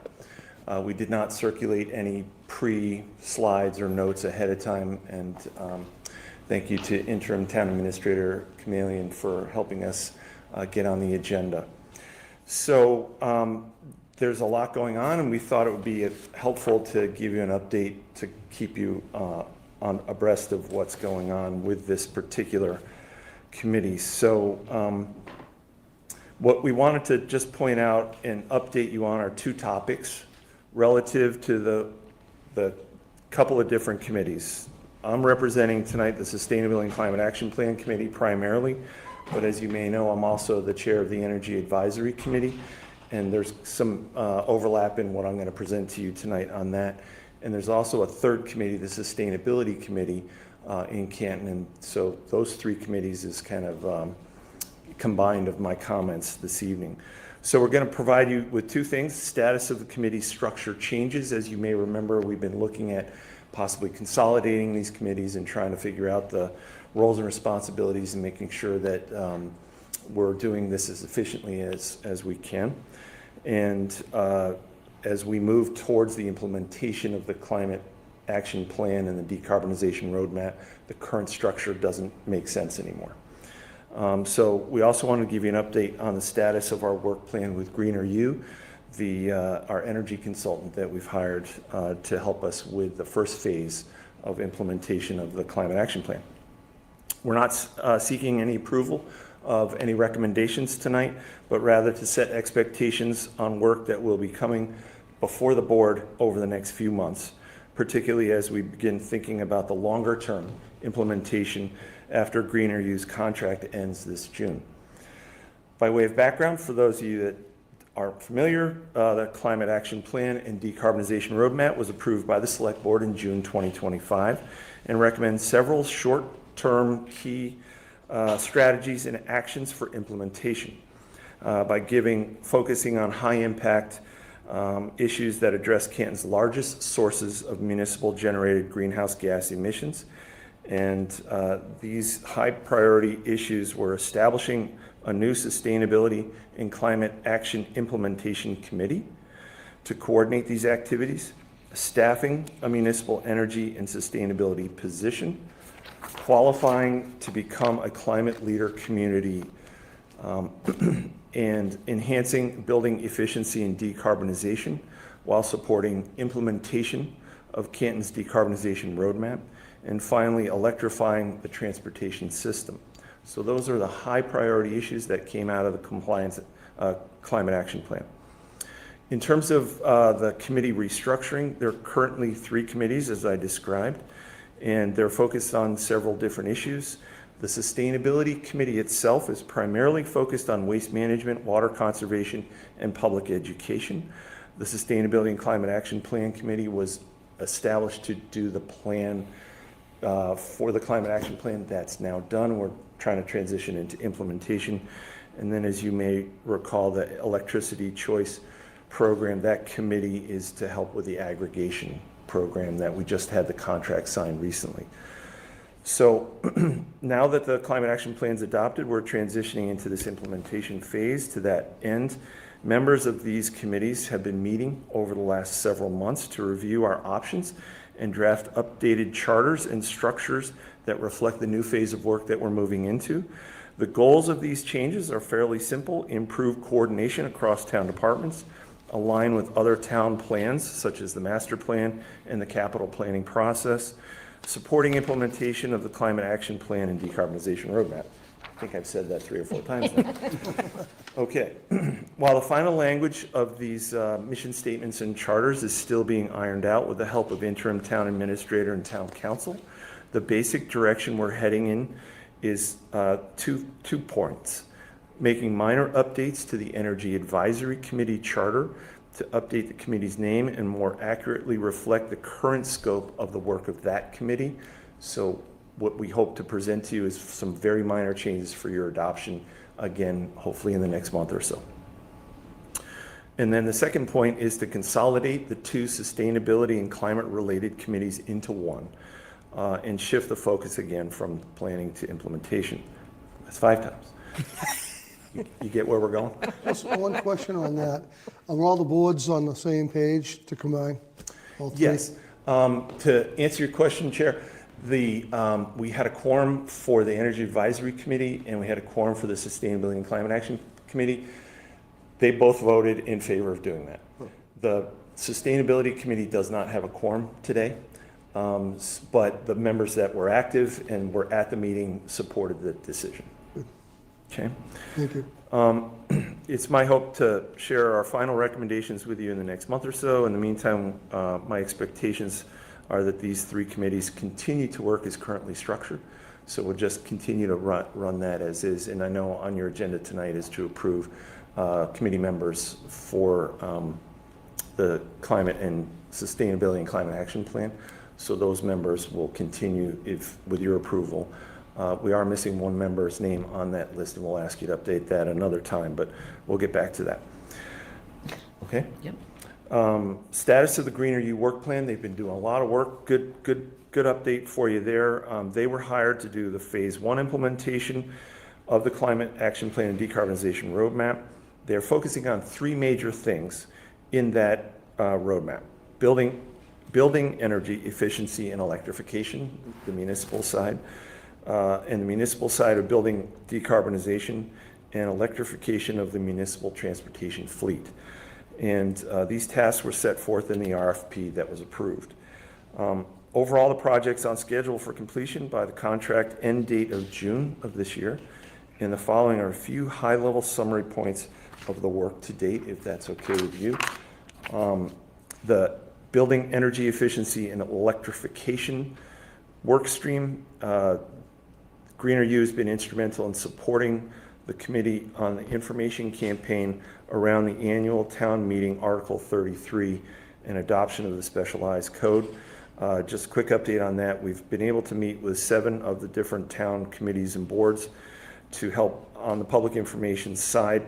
We've held 1 public information meeting to date, 2 planned, April 30th at the Senior Center and May 3rd on Canton's Earth Day. And most recently, the majority of the Finance Committee voted in support of the article. Additional information has been posted on the town website, including an extensive list of frequently asked questions, which can be found on the town's website by searching the term Specialized Code Warrant Article 33 for those of you who are interested in learning more. The municipal building decarbonization, what I would argue is perhaps the heart of what the work that Greener U is doing. They've made substantial progress on Canton's municipal building analysis. Their team has done 3 things: collected energy and operational data on 10 high energy use municipal buildings. They've conducted multiple on-site building audits, and they're coordinated with both the town and the school district's facilities teams. The plan is to draft a municipal building decarbonization report, and that's expected at the end of this month. Then it will be reviewed by the town planner and the Sustainability Climate Action Plan Committee and finalized in May in parallel with the development of what is a proposed work plan going forward. That report will include a analysis of historic building use, evaluate electrification opportunities, identify potential efficiency improvements, and rank projects based on emissions reduction, energy savings, and costs. Following that report, Greener U will develop a municipal building decarbonization work plan, which will recommend projects, funding opportunities, and implementation timeline. That work will be particularly valuable for the capital planning discussions on a going forward basis because there will be some investment required. Greener U is compiling updates on the town's municipal building energy guidelines and standards, which will help ensure that future building projects are aligned with the Climate Action Plan.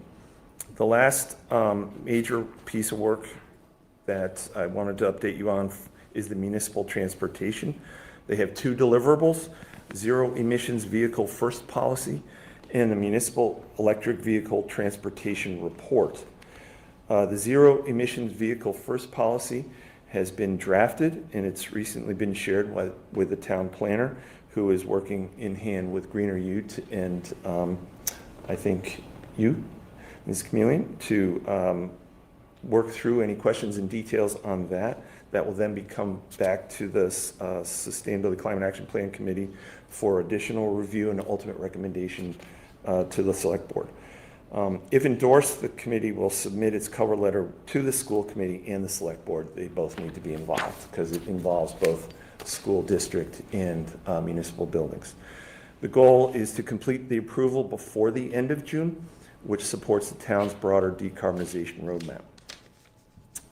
Regarding the electric vehicle transportation report, Greener U's engineer is currently reviewing the existing municipal fleet, evaluating opportunities to transition vehicles to electric, and assessing EV charging infrastructure needs. That report will identify and rank future potential municipal vehicle investments based on emissions reductions, energy savings, and life cycle costs. I will coordinate with the interim town administrator to be included on an upcoming select board agenda meeting, hopefully maybe in mid-May or late May, to review the report with you for your consideration. This would be the 6th and final criteria that Canton needs to meet to qualify for the Climate Leader Community Certification and apply for, if we're successful, we would apply for the $1.1 million in clean energy related grants.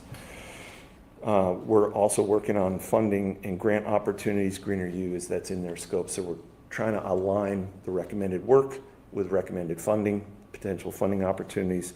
That work is continuing. Looking ahead, finally, I wanted to briefly mention what comes after Greener U's contract in June. What are we planning for after they leave?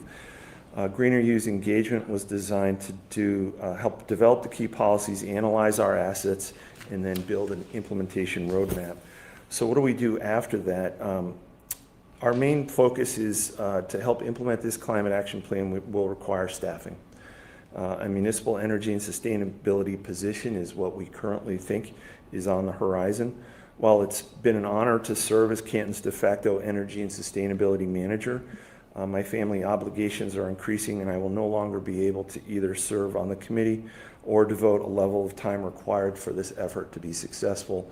I want to go through a transition period and try to find someone to support the ongoing work that's necessary to continue this and be successful. So we're exploring our options, different ways to staff this, full-time, part-time, shared. We don't know yet. We're still working through those details, and we plan on, with interim town administrators' help, coming up with a proposal that we think would be helpful for you to consider. And we expect to have further discussions with Greener U on that. The goal is to bring forward a thoughtful staffing proposal to your attention so the town can maintain momentum on this climate action plan. In closing, we appreciate the select board's continued support. Look forward to bringing more detailed updates soon, and we appreciate your time and welcome any questions. Thank you, Tom. Jennifer, you want to add anything? Well, I think what I'd like to add is, first of all, I'd just like to really appreciate Tom Birmingham for the role that he has played, as he mentioned, as the de facto energy manager for the town. And we've made tremendous progress because of your contributions. And the committee has worked really hard to get us where we are today. And we are really poised to move forward with implementation. And Tom has really, identified where we're at and what we need to do. And it is my hope that we continue to work together to move this work forward in the ways that Tom described. And, we really have this great opportunity before us to become a climate leader community. And I think that if we continue working together the way that we have, we can accomplish that. And I just really thank you for everything that you've contributed. And I think everyone feels the same way in this room. Thank you, Tom. Any questions, comments from the board? I have one. You go first, then I'll do. Yes, and I would also thank both of you for really some heavy lifting that you've done with this project, and it's, all to the good of this town. If we hire a energy and sustainability manager, I assume a big chunk of their work would be just applying for grants, is that correct? So yes. It's anticipated that that would very likely bring more in than we're paying out on the salary. Right. Yeah? Yeah, Okay. we're hopeful that the amount of savings, energy savings, and the amount of additional grants and incentives that they can find will outweigh the cost to hire them. They'll pay for themselves, in other words. What we plan on presenting to you is a job description that will break down roles and responsibilities for this position. Grant funding incentives is going to be a big part of that. Got it. I'll just add, we're also hoping to define what the adder can contribute and what grant funding can contribute to that position, so that we're in the process of figuring that out. And if you're wondering what I mean by the adder, it's the part of the energy aggregation program, Canton Electricity Choice, that has been identified to move this forward, this position forward. Got it, thank you. Well, I was going to sing, but I don't know how, for he's a jolly good fellow. And I'm just give him a round of applause for the work he's done. I do know how to sing, but I'll save that for another meeting. But no, I mean, it's just amazing work that you've done using all of your skills and your valuable time. And it's, just speaks to the importance and the urgency of the moment. And it also speaks to a caring resident who wants to use their skills and their time to make the community better. So I hope that your energy multiplies in other residents who will step up to do these things and in many ways. So wonderful, wonderful work, both of you. Thank you. Appreciate your time. Mike? Tom, I got to know you when we were first doing the power choice. You've been so valuable for this town, and I'm sorry to see you go, but I certainly understand. But there's a lot of momentum, and hopefully that keeps going. Thank you. Thank you very much for everything you do, both of you. Keep it up. Okay. Have a wonderful evening. You'll be hearing from us soon. See you in a couple days. Yeah. Thank you very much. Thank you. Whew, okay. I think you're at Life's Bagel. Where are we? I know, I had to find my place. I move that the board approve the common victualler license for Life's a Bagel, 29 Washington Street. Second. Motion made second. Any discussion? I have one thing to discuss. I just want people to know that a victualler is a business where food is prepared or served. I did not know this. I had to look it up. So people listening, I think it's important that people know what these Okay. things are. That's all. Good. Any more discussion? Seeing none, all in favor? Aye. Chair as well, 5-0. Excellent. I move that the board reappoint the members of the boards and committees which are due to expire on April 30th, 2026, as presented on the attached list. Motion made, Seconded. second. Second. Any discussion? Yes. Sue? Thank you, Mr. Chair. I have identified one member of one of these committees who I do feel has served this town well for a large number of years, but I think there's an opportunity for someone else to step in. And that achieves our goal of achieving a little more diversity on the boards and committees, which is clearly stated in our bylaws. That's one of our objectives. So I don't know if we want to get into specifics at this point, or we want to kind of... Well, if you don't want to appoint somebody to the board, you'd have to be specific Yep. on the You got it. particular board, or we're going to have to go through every one of them separately, so I Okay. would prefer not to do that. I hear you. Can I- I'm with you. In the meantime, can I bring up a discussion item? Or are we finishing that Well, one? Okay. Is it on the same with the committees? Mm-hmm. All right, well, we have one issue here, Let's do this. Okay. so let's go with this one first. Fair enough. I am proposing that we not reappoint Greg Pando to the Zoning Board of Appeals. I believe his tenure is been about 39 years now. I am aware that someone else has applied for a seat on that board, and I think that while I am truly grateful for Mr. Pando's work, I think it would be a better move to allow another member of a younger generation to join that board. Okay, I'm not speaking on it first, if you don't mind. Okay. I am not aware of anybody applying for any board other than I received an email on an ADA board, which was a couple of weeks ago, so I am not aware of anybody else that has applied for the position of zoning. And normally, in my time of being on boards, usually the board is vacated or an absence, or they leave or resign, and then we go out and look for it. On these reappointments, we've never had, not that I, on my part on the board, and on serving on the boards, that we haven't had anybody not appointed because of his term. Speaking on my term and my work on the zoning board, I worked with Mr. Paul Carroll and Mr. Greg Pando, and Mr. Carroll served, I don't know, 40-something years, and he was chair most of them. Mr. Pando is current chair and has vast knowledge of zoning bylaws, and I just don't see it appropriate at this time to not reappoint him, whereas that the vacancy hasn't been, I haven't seen it. Has there been an application? So we've had an interested party that came in, asked for an application, but we did not receive the application back. So there's no, once again, there's no vacancy. Well, there will be if we decide not to reappoint him to the board, but I think that wouldn't be in the best interest of Canton at this time, where we're, in the middle of business, we're in the middle of middle school, there's a lot of zoning and a lot of knowledge that he has that I think is very important to have with these projects that are coming down the pike.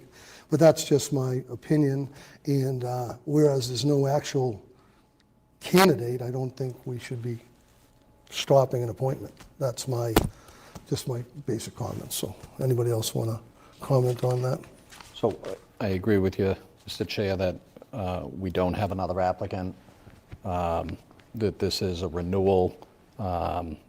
These individuals on this list have all expressed an interest in continuing to serve. I agree with you, Mr. Pando's experience with what's going on in the town is a tremendous asset. So I would be in favor of reappointing. I just have another comment. So I just received, the agenda and the committee potential appointments, which is pretty hefty. There's a lot of people who are, kind of re-upping. So I just wanted to clarify, and maybe you can, Jen, clarify this for me. So if a person gets on one of these committees, they have the option to renew their commitment, there is no vacancy unless they step off.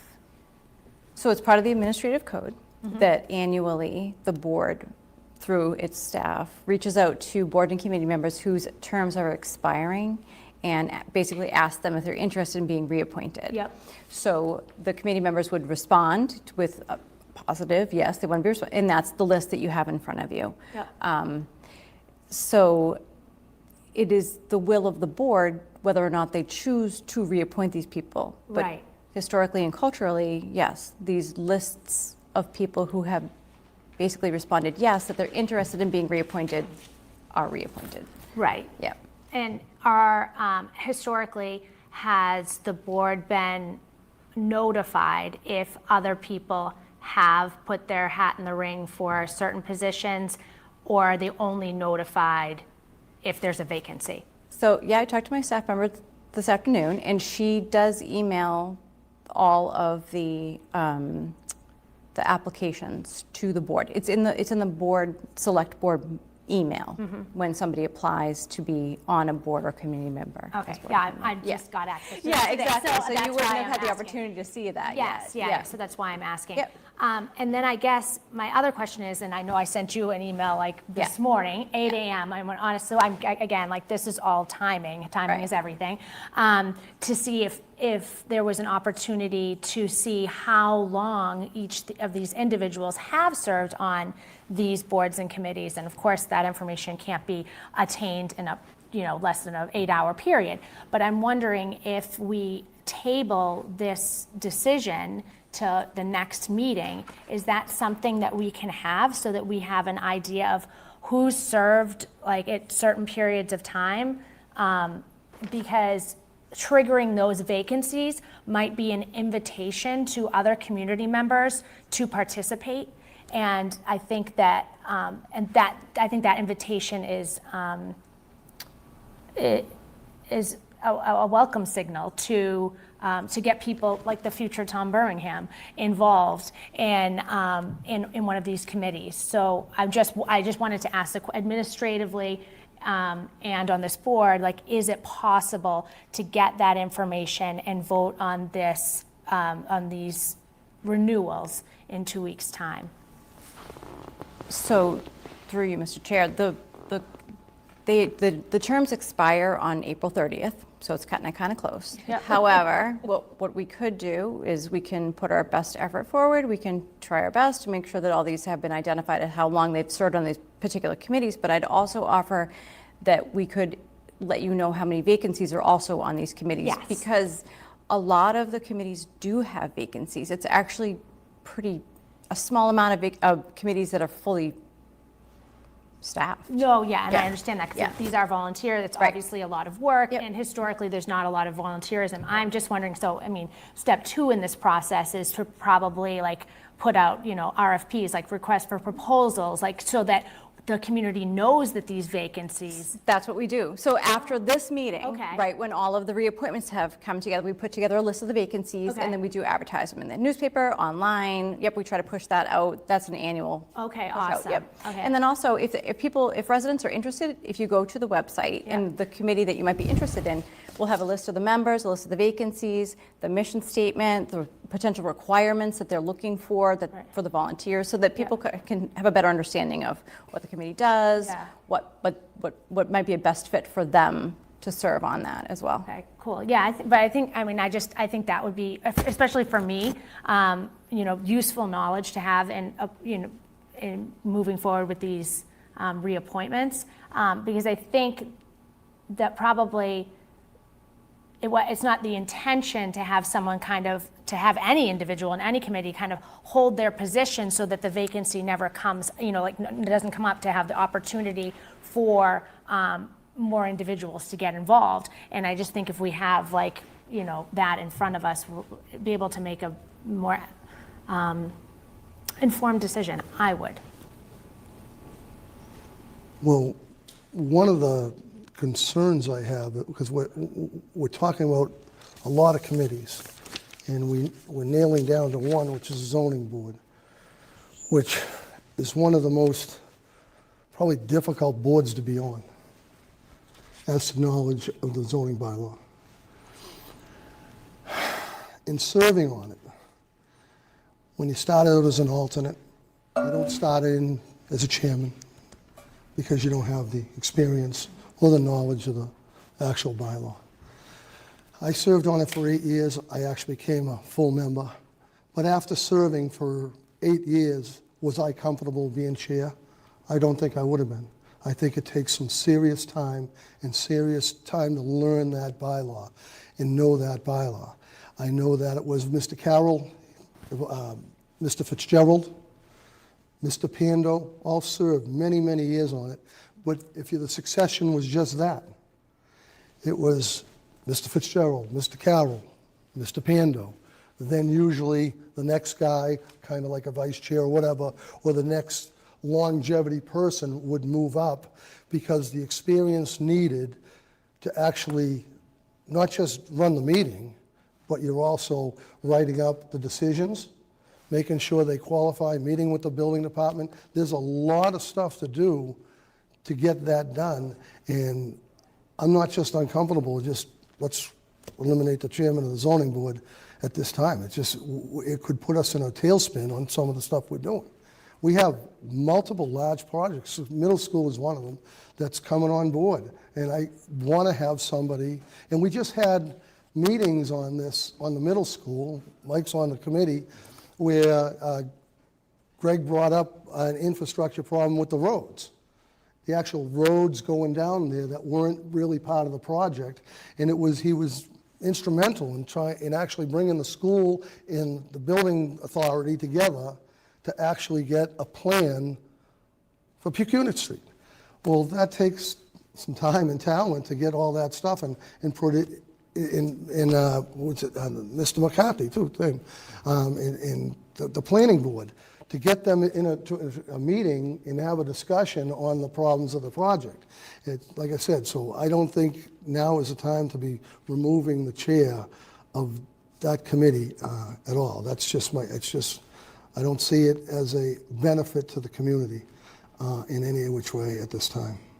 So, but I'm going to take your comments, whatever. I don't see postponing this till the 28th to get the other committees, because they're going to come out anyhow. And if you look at the list, I mean, there's people been on these lists for a long time. I was one of these people's on the list for a long time. George Camola is another person on the list. It's just that I think experience means something, and I think in order to replace somebody, we should actually have a plan to put that into place, to have somebody that's capable of taking the reins of the place, not just putting anybody in there, you're going to be the new zoning board. Because you don't even know what the feel of the zoning board is. And a lot of times when things happen on a committee, right, when it happens, it's usually the committee that has well, what do you want to do? If we have a dissenting member or what have you, the committee usually brings it up and say, hey, we got a problem with this member. But I don't see that as a If I may, problem. Mr. Chair. Yeah. Two things. Mr. Corey and Mr. Black, it seems to me, both have pretty long tenure on that board, so it's Mr. not Black, like- 2 years. Okay. Mr. Corey is I think he's on his 6th year, yeah. And he's a zoning lawyer, a lot too. So. My other comment would be what's, a big part of what's driving this. I'm not against seniority per se, but I've had numerous complaints from citizens about how they were treated by that board. And I've watched meetings and I've seen some pretty unprofessional and rude behavior. So this is why we're here and having this conversation right now. And lastly, I would say, Well, I don't think under the administrative code, we cannot, it can't be political.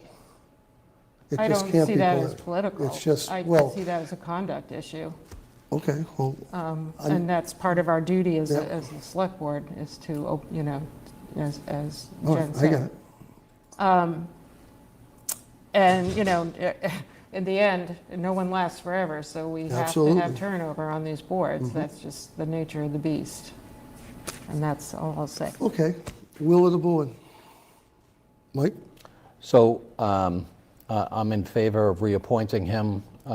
If there's issues with conduct of that board, then I think it falls on the select board to have that conversation with them. And we haven't done that. My guess is this is the first time he's hearing that. Yeah. Okay, Jill? Julie. Julie? That's Sorry. okay. My fault. Thank you. I honestly, I don't think I have enough, I haven't lived with this information enough to, Yeah. yeah, I mean, That's fair. and I just don't have that Good. history. But I do agree with the spirit of inviting more people to the table, and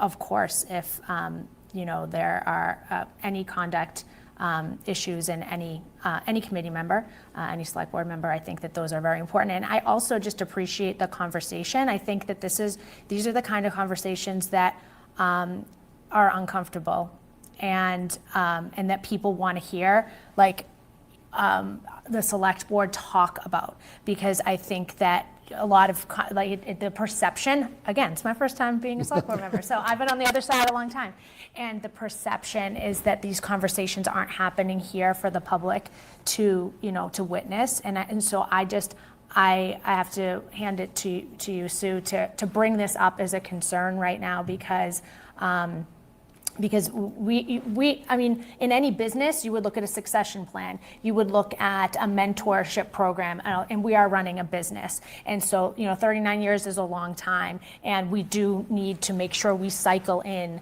and like you said, Mr. McCourt, a very important, influential board at a pivotal time. So I think that we need to start thinking in these terms, because we need to have more people making these positions available.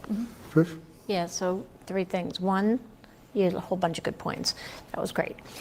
2, I had 2 people come forward with complaints against Mr. Pando, who, by the way, 39 years is awesome. Like he's done a lot, and I just had a chat with him and talking about all the developments in Canton that he's been part of. But that being said, I kind of think it'd be nice to wait the 2 weeks. I know we're going in at the skin of our teeth here, but also then having the person who expressed interest send the thing in, and whether or not we appoint him this time, at least he's done it. So it's maybe a moot point tonight, but maybe it won't be in 2 weeks. So I'm in favor of holding off for 2 weeks, your first suggestion. And then either we have it and we can discuss it, or we don't, and then we just move forward and approve everyone on this list. I'm good with that. Yeah. Okay, so you could do a motion to postpone the appointments till April 28th? All right, I move that we continue the discussion of reappointments at our next select board meeting. And I second that. Motion made in second. Not any discussion on this stuff first. I'm not in favor of postponing it. I think this should be moved on. Plus, there's other committees that you could look at, and there's other in the committee members. I think any committee, the members of the committee should be talked to and brought up to date, and because succession is a you just don't need a mass exodus either. You're not saying it's going to happen. You just don't want to have a big void in a second. I just don't want to see that happen. But the will of the board, if they want to postpone it, we have a second. Mike, you want to comment? So through you, Mr. Chair, I would be opposed to postponing this because if we vote on this on the 28th, the terms expire on the 30th, we don't have enough information to vet any potential new candidate. I think that if there's an issue with how the zoning board is treating the residents, then it falls on us to address the zoning board and try to correct that. But I think the timing is going to be too tight because what if this application is not qualified? We don't agree that this is the right person to join this board. So I'm not in favor of postponing it. Okay, and Julie? Well, I just want to clarify, the postponement was my suggestion based on not what Sue was talking about the individual, but based on the fact that I wanted to see the scope of the years of service for all of these members and have an opportunity as a new select board member to take a look at those reappointments. Okay. Okay, so the motion is made in second to postpone the appointments of the board to the 28th meeting. All in favor? Aye. Aye. All opposed? Opposed. No, so it's 3 ayes and 2 noes. Ayes have it, we postpone it to the 28th. Thank you. Okay. Next, Ms. Boyd? Ms. Boyd. Sorry, Ms. Harrington. Thank you. We'll get it right. You guys move seats, though. I know, it's It's confusing. not fair. I too am confused. I move that the board approve the updates to the town engineer job description. Second. Motion made in second. Any discussion? Seeing none, all in favor? Aye. 5-0. All right, I move that the board appoint a member to the Commission on Disabilities, Elizabeth Gray. Second. Motion made in second. Any discussion? That was an awesome application. Yes, it was. That's what I wanted to say. It was a great application, a new resident putting herself out there in an important cause. So I just want to publicly say that I loved reading that and I'm excited. Perfect. Any more discussion? Seeing none, all in favor? Aye. Aye. Chair as well, 5-0.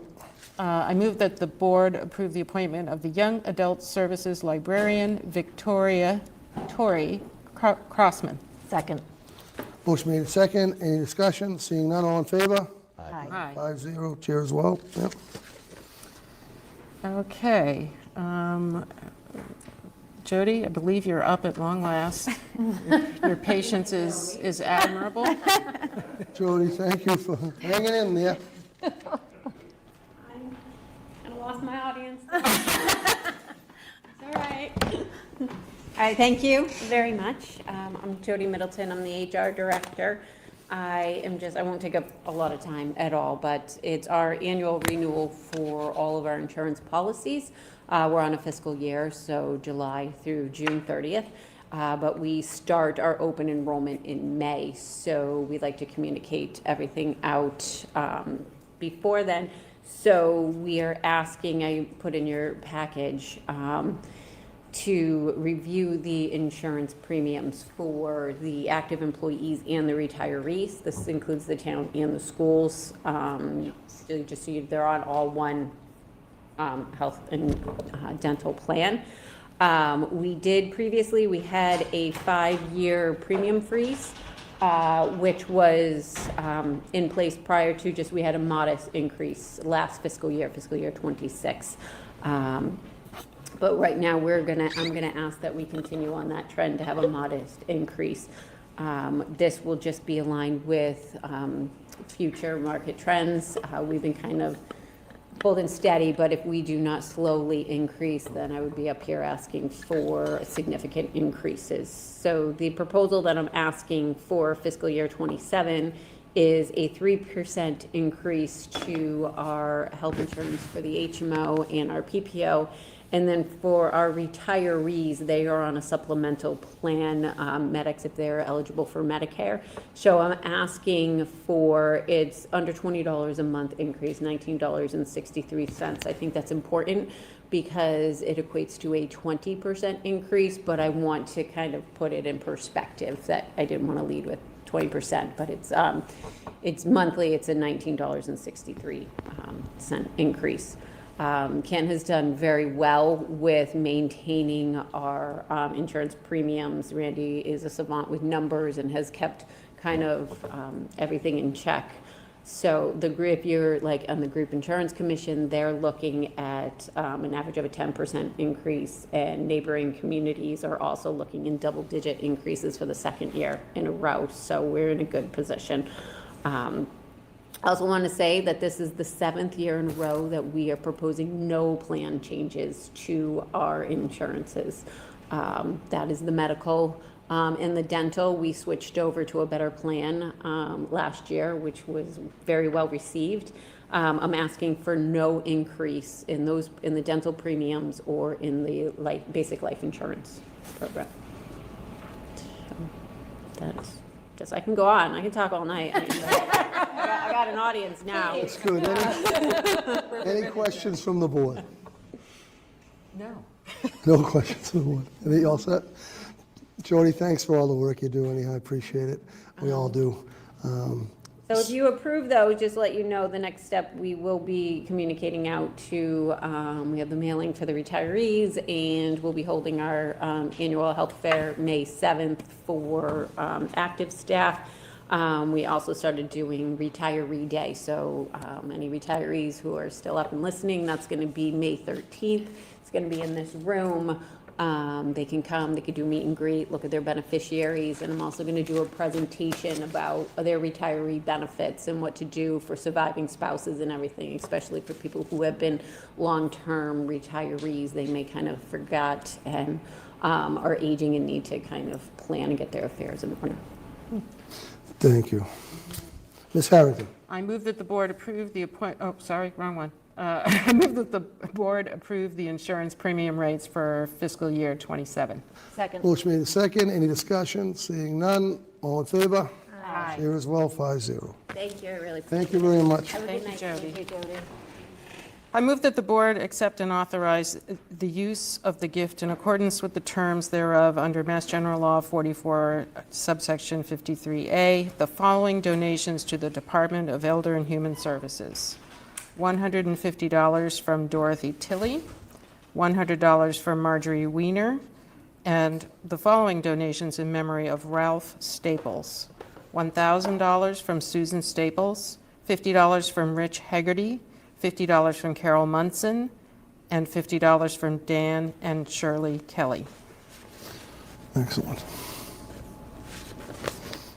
Oh, sorry, second. I didn't even, okay. Motion made and second. Any discussion? Yeah. All in favor? Aye. Chair as well, 5-0. I move that the board approve the request for a carnival to be held at Trinity Episcopal Church, 1 Blue Hill River Road, on Friday, May 22nd, 2026, 6 p.m. to 10 p.m., Saturday, May 23rd, 2026, 1 p.m. to 10 p.m., Sunday, May 24th, 2026, 1 p.m. to 10 p.m., Monday, May 25th, 26, 1 p.m. to 9 p.m., Friday, May 29th, 2026, 6 p.m. to 10 p.m., Saturday, May 30th, 2026, 1 p.m. to 10 p.m., Sunday, May 31st, 2026, 1 p.m. to 9 p.m., contingent upon current certificate of insurance and approval of the building commissioner, police chief, fire chief, and police detail during the hours of operation. Second. Motion made second. Any discussion? Seeing none, all in favor? Aye. Chair as well, 5-0. I move that the board approve the cemetery commitments in the amount of $4,325. Second. Motion made and second. Any discussion? Seeing none, all in favor? Aye. Chair as well, 5-0. The vendor warrant total for the week of 4/2/26, $1,496,776.56. The payroll warrant for the week of 4/2/26, $1,992,623.09. The vendor warrant total for the week of 4/9/26, $975,582.39. I move that the board approve the cemetery lots and perpetual care deeds. Second. Motion made second. Any discussion? Seeing none, all in favor? Aye. Chair as well, 5-0.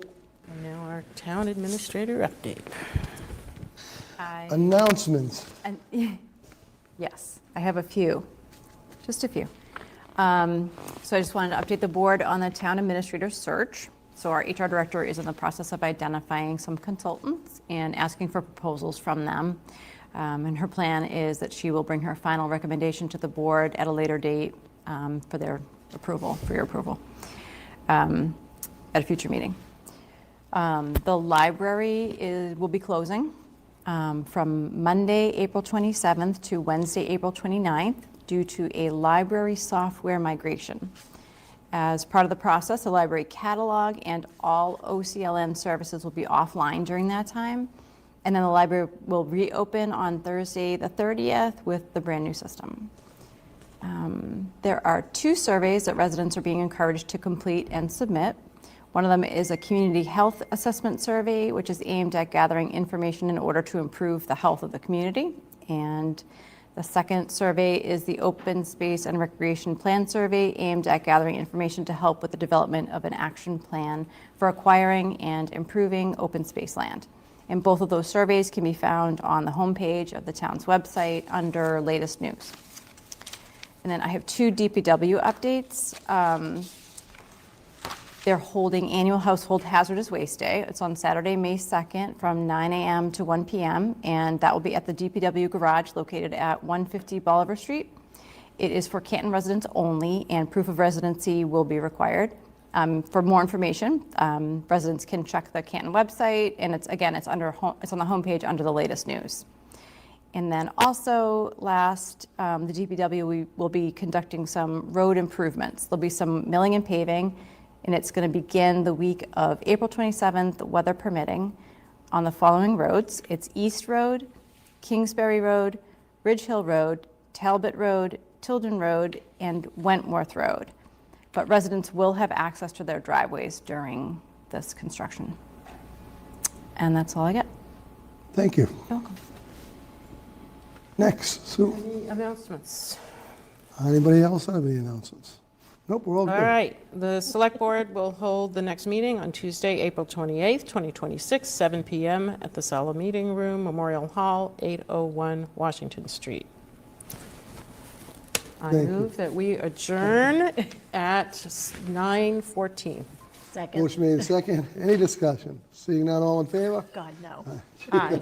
Aye. Aye. Aye. 5-0. Good night, everybody. Have a wonderful evening. What's left of it?